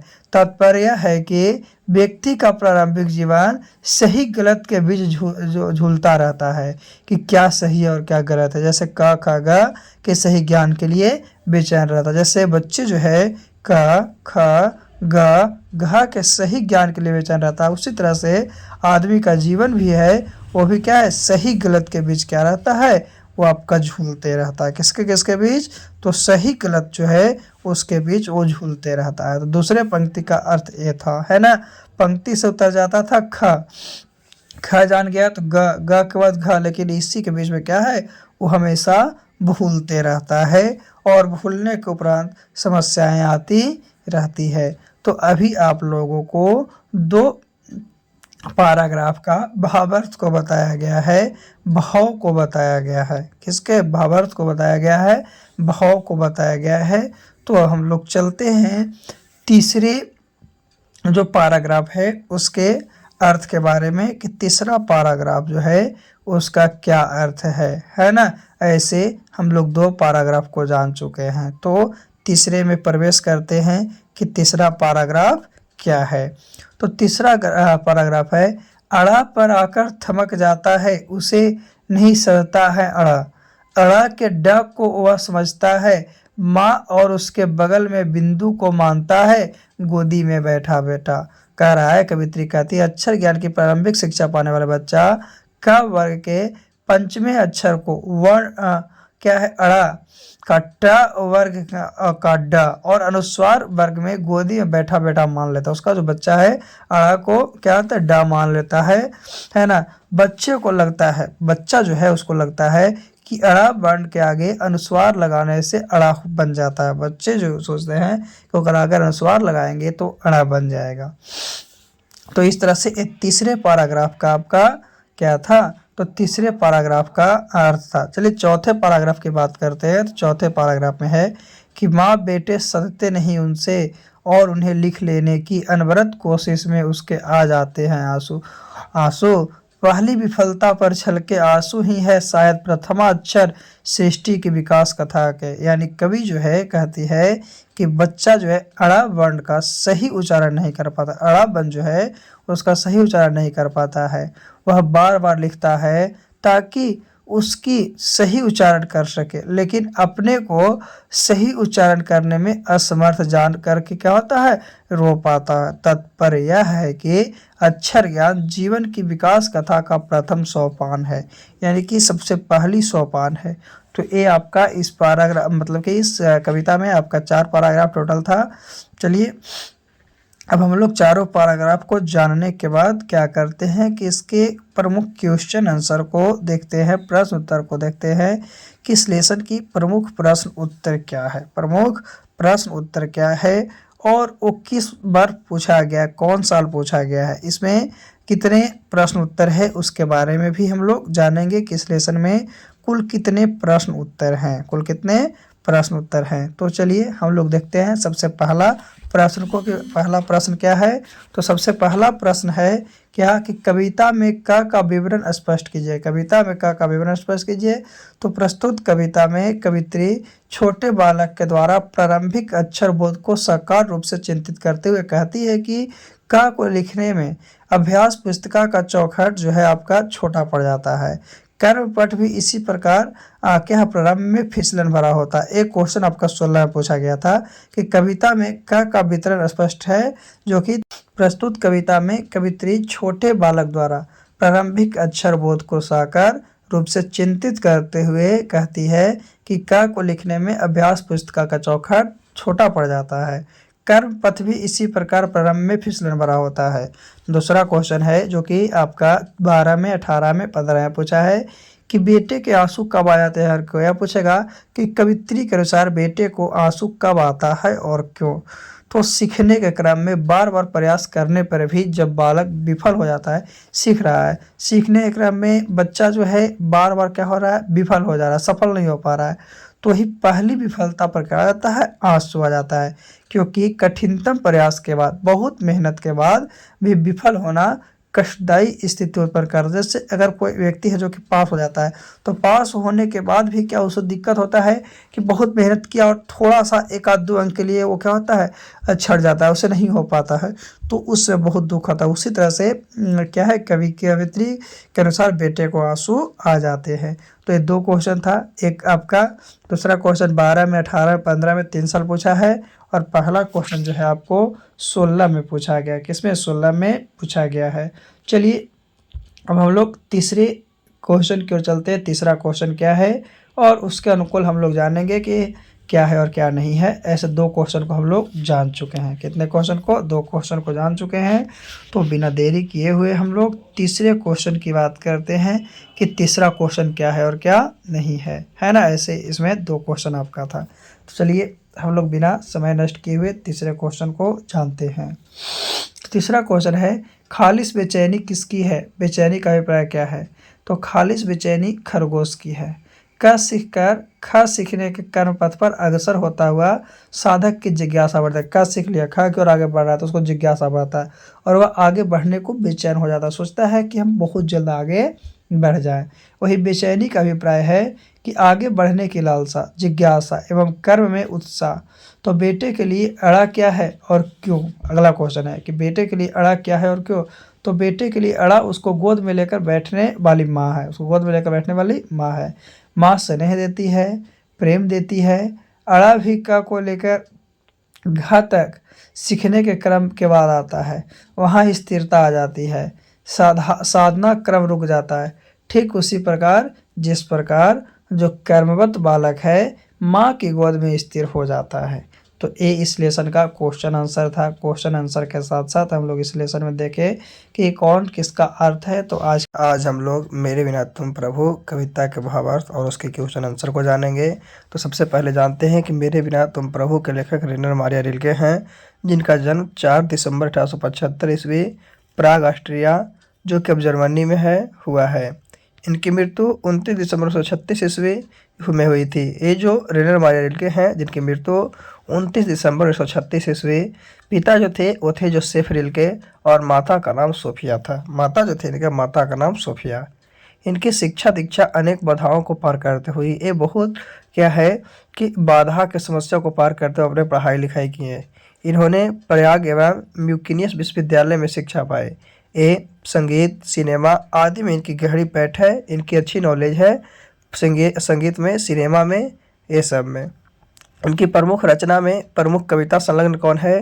तो life and songs, Lawrence sacrifice, advantage आदि, ये सब इनका कविता जो है संकलन है।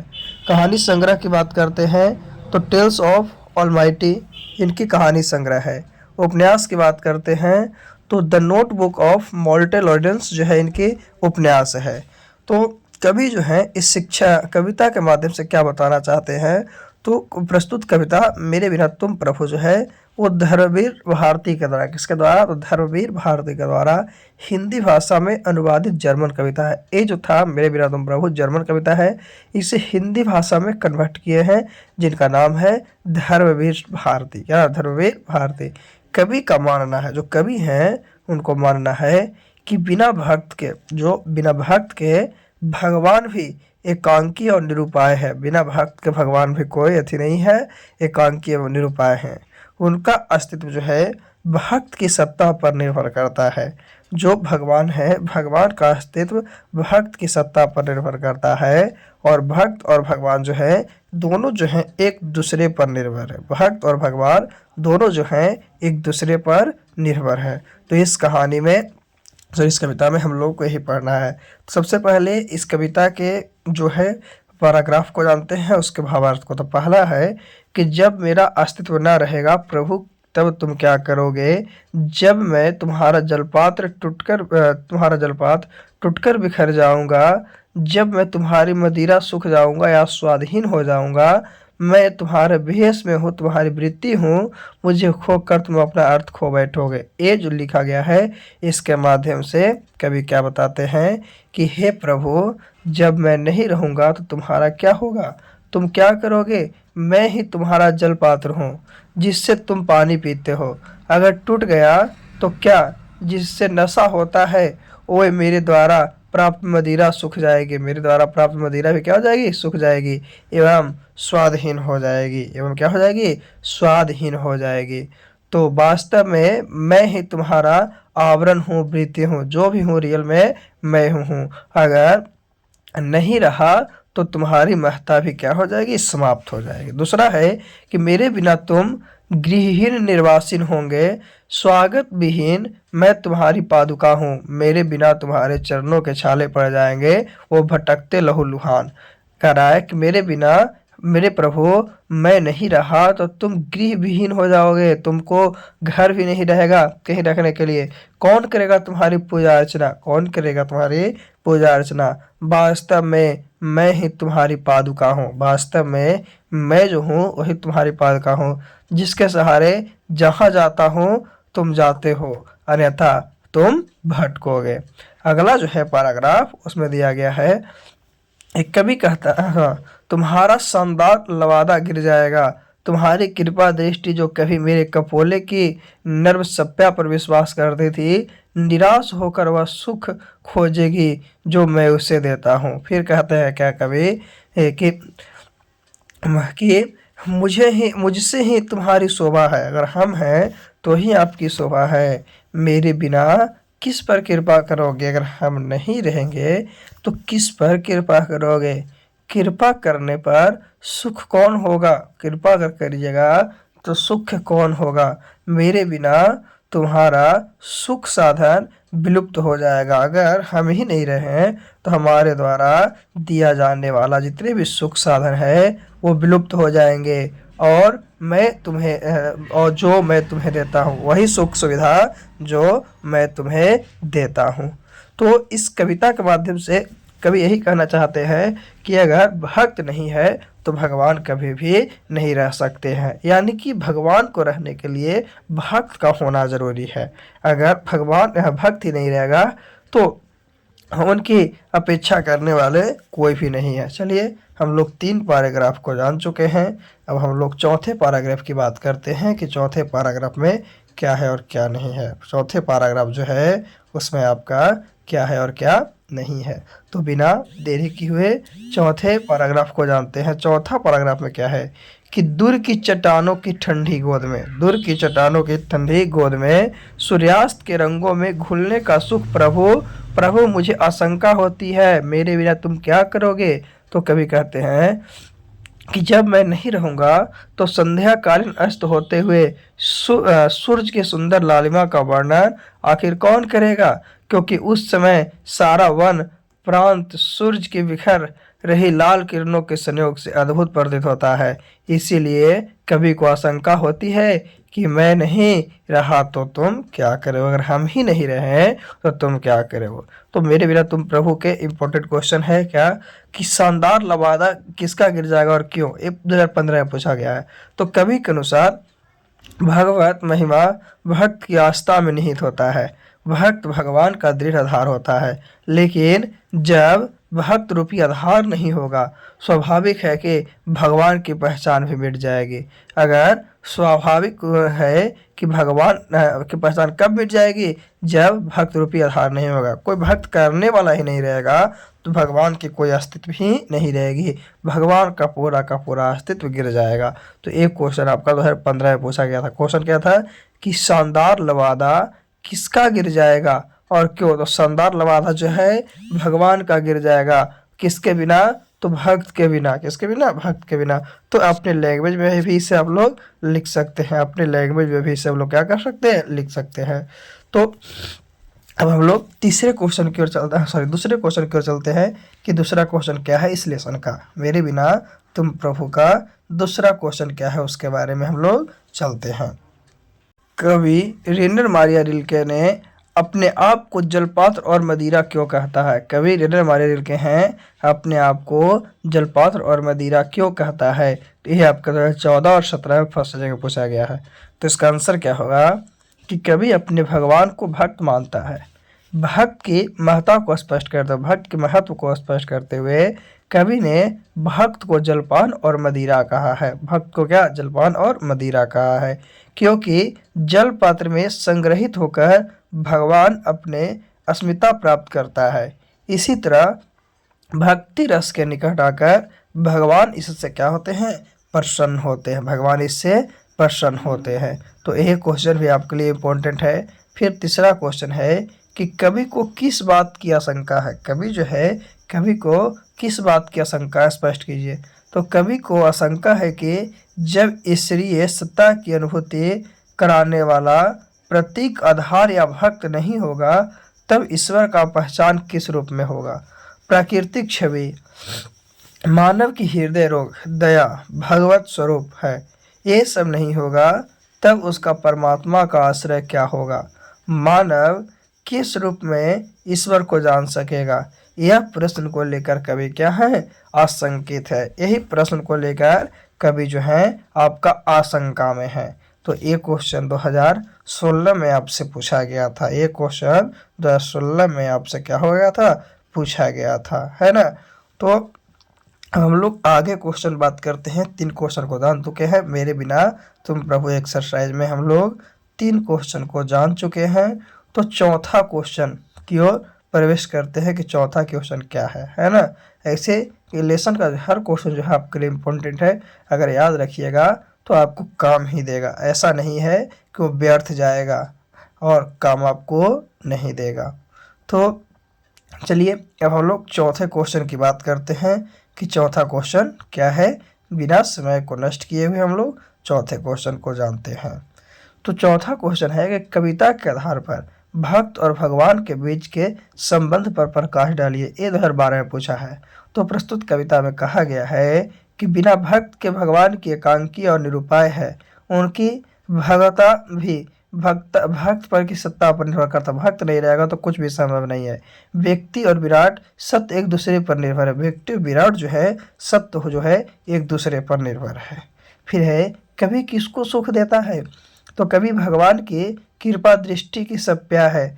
कवि को नरम कपोलो जब भगवान की कृपा दृष्टि विश्राम लेती है तब भगवान को सुख मिलता है, आनंद मिलता है। अर्थात भक्त भगवान की कृपा पात्र होता है और भक्त रूपी पात्र से भगवान भी क्या होते हैं? सुखी होते हैं। भक्त के माध्यम से भगवान भी क्या होते हैं? सुखी होते हैं। आज हम लोग स्वदेशी कविता के भावार्थ और उनके प्रश्न उत्तर को जानेंगे। तो सबसे पहले देखते हैं कि स्वदेशी के लेखक बद्रीनारायण चौधरी प्रेमचंद जी है, जिनका जन्म 1 सितंबर 1885 ईस्वी मिर्ज़ापुर यानी यूपी में हुआ है।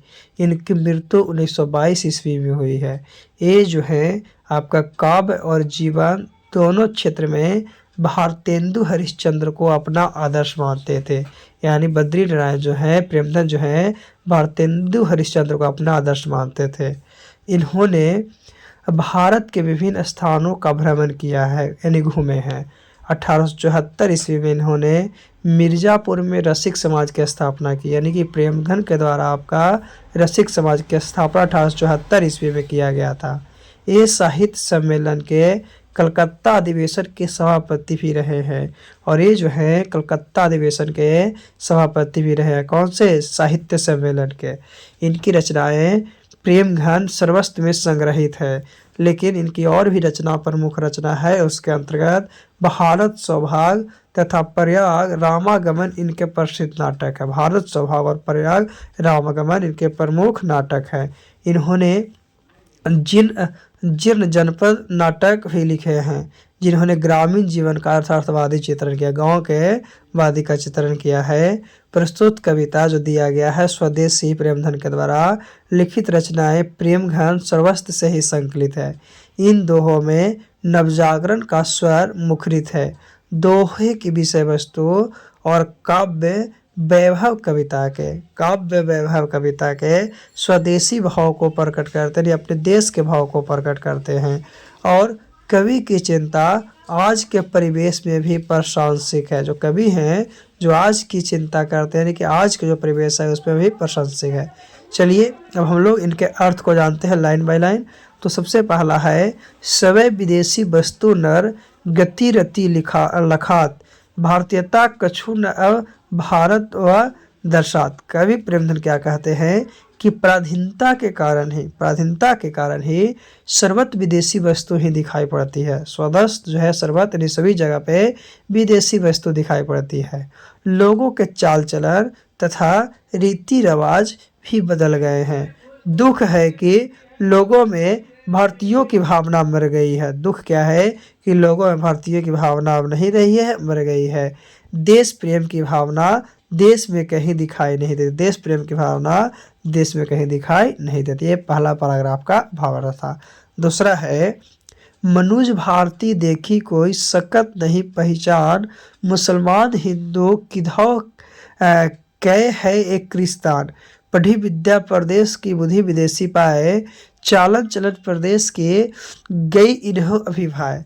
यानी कवि क्या कहते हैं कि अंग्रेजी शासन काल में हिंदू मुस्लिम के रहन सहन, खान पान, विद्या व्यवसाय, चाल चलन तथा आचरण बदल गए हैं। अंग्रेजी शासन काल जो है उसमें हिंदू मुसलमान वे दोनों में रहन सहन, खान पान, विद्या व्यवसाय, चालन चलन आदि सब बदल गए हैं।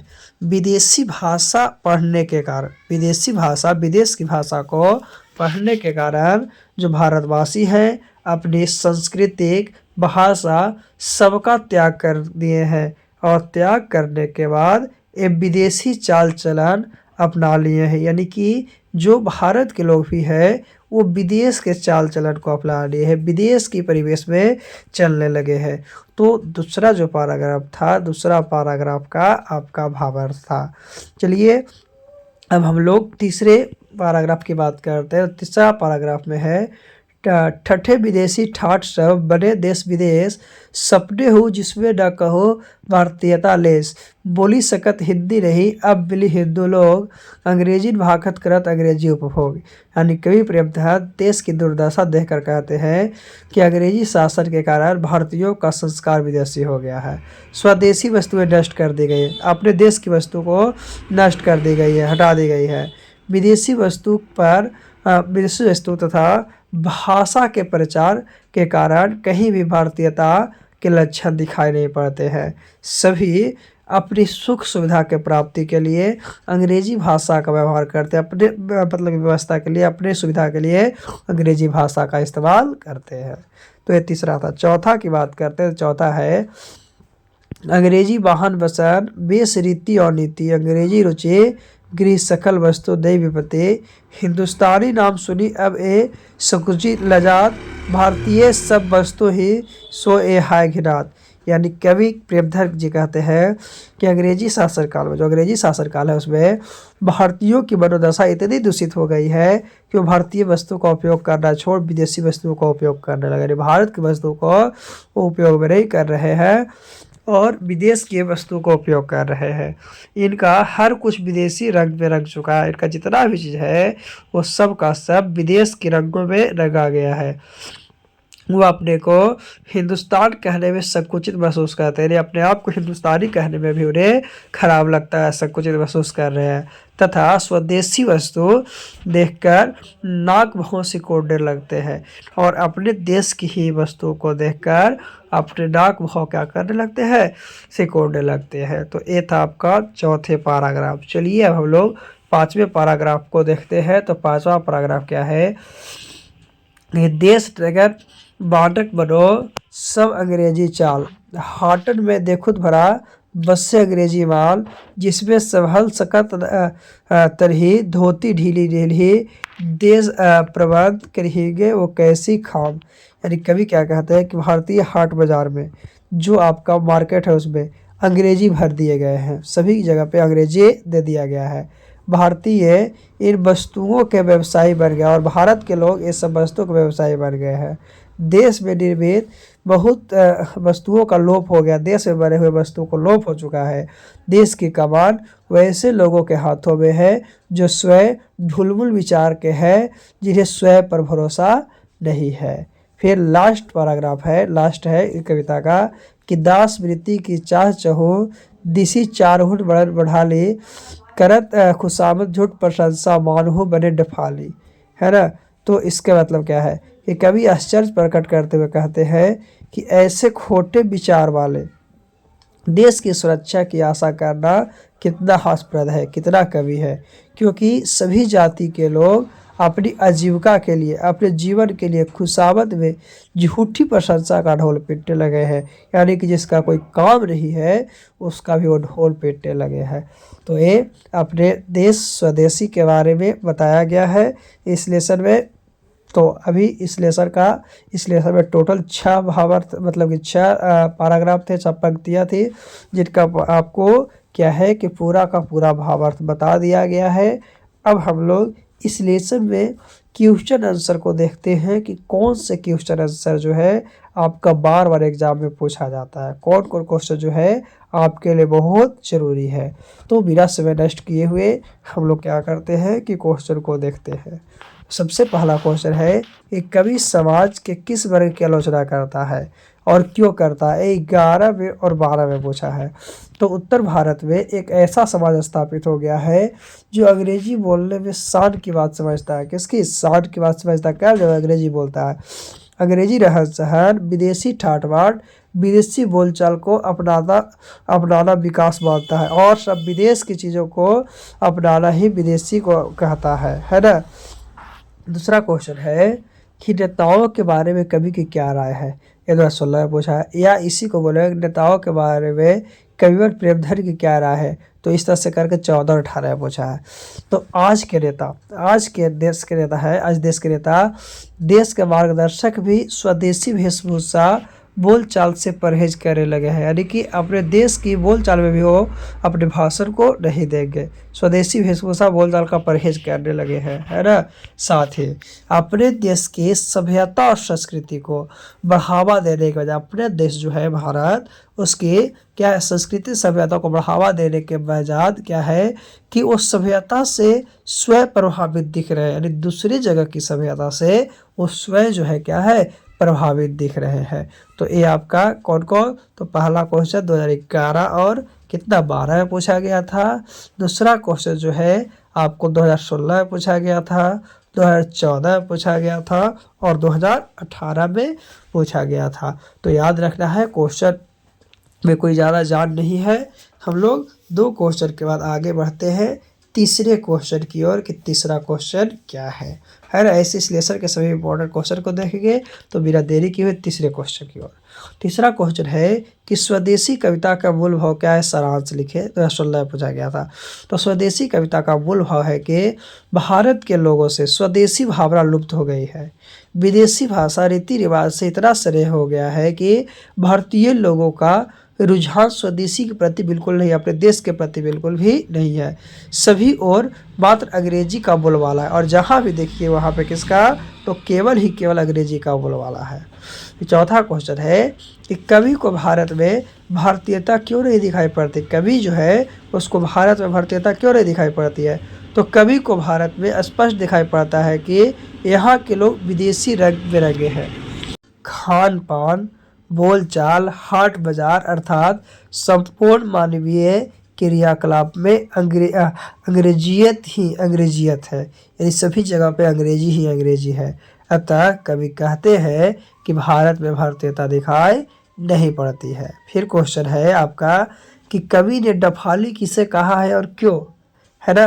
तो जिन लोगों में दास वृत्ति बढ़ रही है, जो लोग पश्चात सभ्यता संस्कृति की दास्ता के बंधन में बंद कर विदेशी रीति रिवाज के बने हुए हैं, उनको कवि डफाली की संज्ञा देते हैं। कवि किसकी, डफाली की। यानी कि जो आप जो लोग पाश्चात्य सभ्यता संस्कृति की दास्तां में बंधन में बंधकर विदेशी रीति रिवाज के बने हुए हैं, उन्हें ही कवि डफाली की संज्ञा दी है, क्योंकि वो विदेश के पश्चात संस्कृति की, विदेश वस्तुओं की, अंग्रेजी की झूठी प्रशंसा में लगे हुए हैं। तो आज हम लोग लौट कर आऊँगा फिर कविता के भावार्थ और प्रश्न उत्तर को देखते हैं। तो सबसे पहले देखते हैं कि लौट कर आऊँगा फिर कविता के लेखक कौन है। जीवनानंद दास, जिनका जन्म 17 फरवरी 1899 ईस्वी बाहरी साल बांग्लादेश में हुआ था और इनकी मृत्यु 22 अक्टूबर 1954 ईस्वी में हुई थी।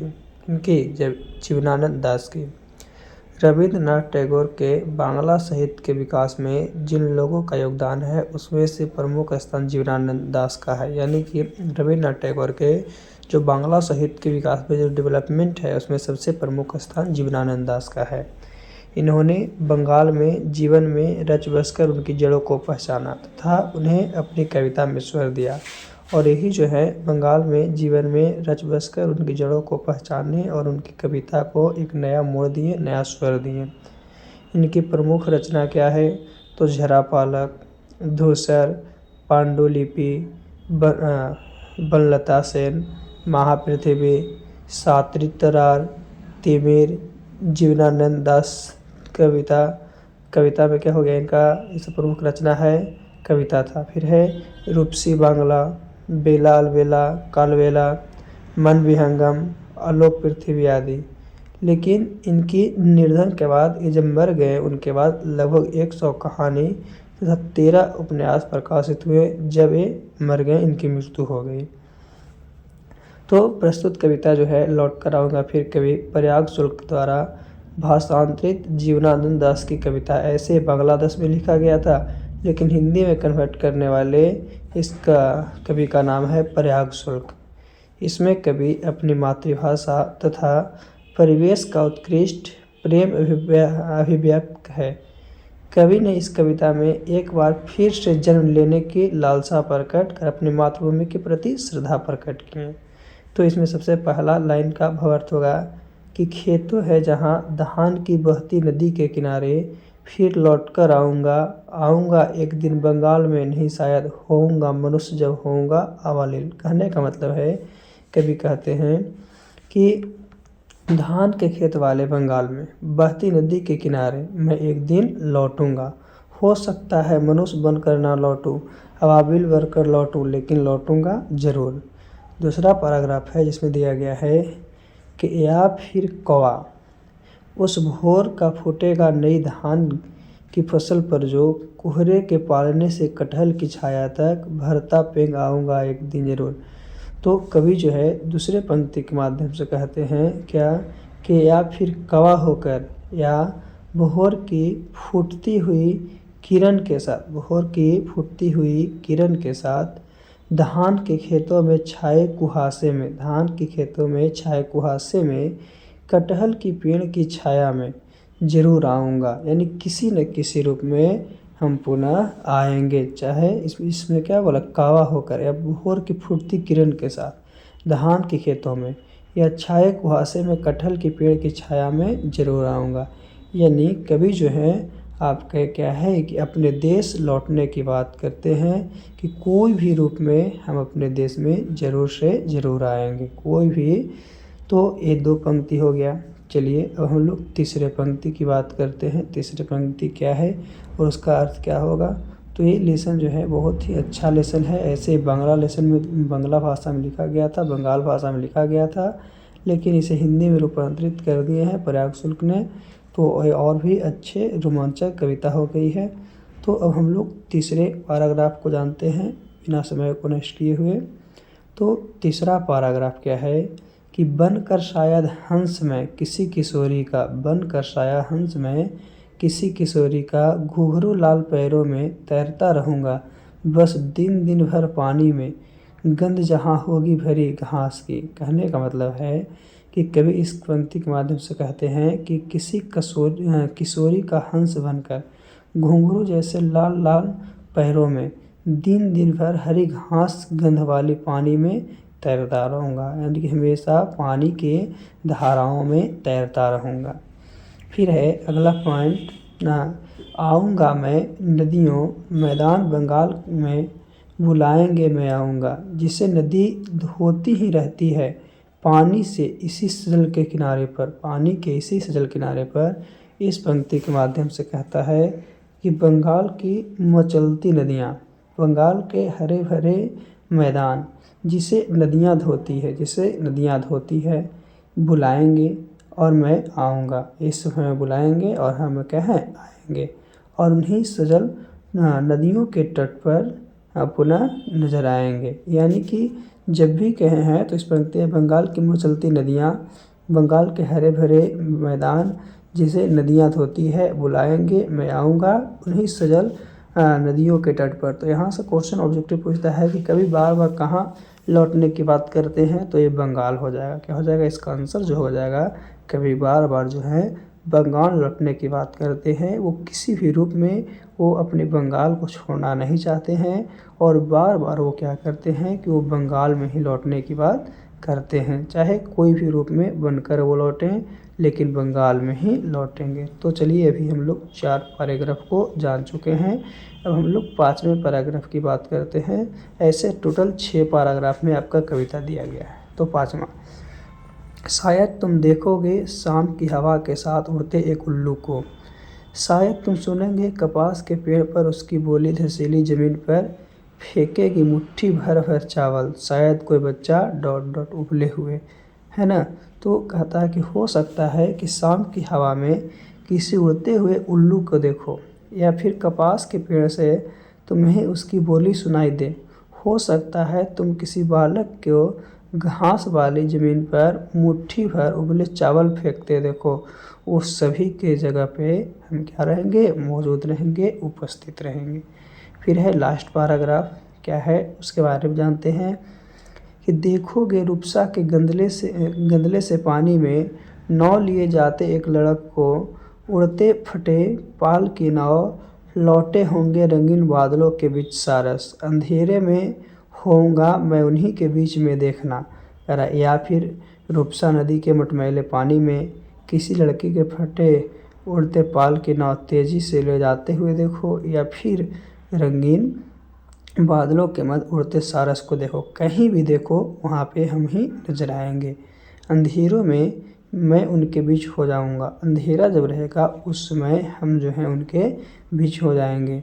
तुम देखना मैं आऊँगा ज़रूर, तुम देखना हम जो हैं आएंगे ज़रूर।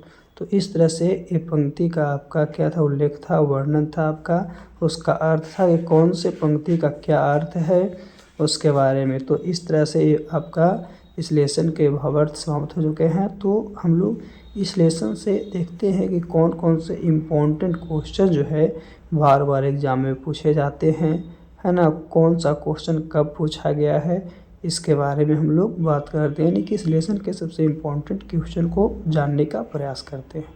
तो सबसे पहला है कि कवि किस तरह के बंगाल में एक दिन लौट कर आने की बात करते हैं। ये आपका 11 में पूछा है, 12 में पूछा है ना। तो बंगाल के घास के मैदान, कपास के पेड़, बनों में पक्षियों की चहचहाहट एवं सारस की शोभा अनुपम छवि निर्मित करते हैं।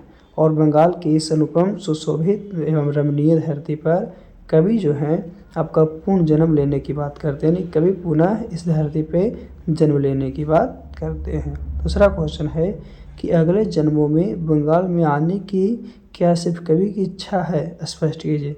तो अगले जन्मों में बंगाल में आने की प्रबल इच्छा तो कवि की है ही, लेकिन इसकी उपेक्षा जो बंगाल प्रेमी है, जिन्हें बंगाल की धरती के प्रति आस्था और विश्वास है, कवि उन लोगों का भी प्रतिनिधित्व कर रहे हैं जो लोग बंगाल में आना चाहते हैं। तो कवि के साथ साथ किनकी, वहाँ के लोगों को, बंगाल प्रेमियों को आने की क्या है, इच्छा है। फिर है लास्ट क्वेश्चन कि कवि अपने जीवन में क्या क्या बनने की संभावनाएं व्यक्त करते हैं और क्यों। तो कवि जो है अपनी मातृभूमि प्रेम में बिरहल अर्थात अशांत होकर चिड़िया, कावा, हंस, उल्लू, सारस बनकर जो है पुनः बंगाल की धरती पर अवतरित होना चाहते हैं, जन्म लेना चाहते हैं, आना चाहते हैं। तो इस तरह से इस लेसन का आपका इम्पोर्टेंट क्वेश्चन 3 था और इसका अर्थ भी बता दिया गया। इनके लेखक जीवनानंद दास के बारे में भी आपको पूरी तरह से बता दिया गया है। तो आज के लिए इतना ही काफ़ी है। पुनः फिर से हम लोग अगले टॉपिक के साथ मिलेंगे। ऐसे आपका 5 से 6 लेसन का कविता का वीडियो अपलोड कर दिया गया है और आगे भी आपको अपलोड कर दिया जाएगा। तो आज के लिए इतना ही काफ़ी। फिर पुनः हम लोग अगले वीडियो में मिलते हैं।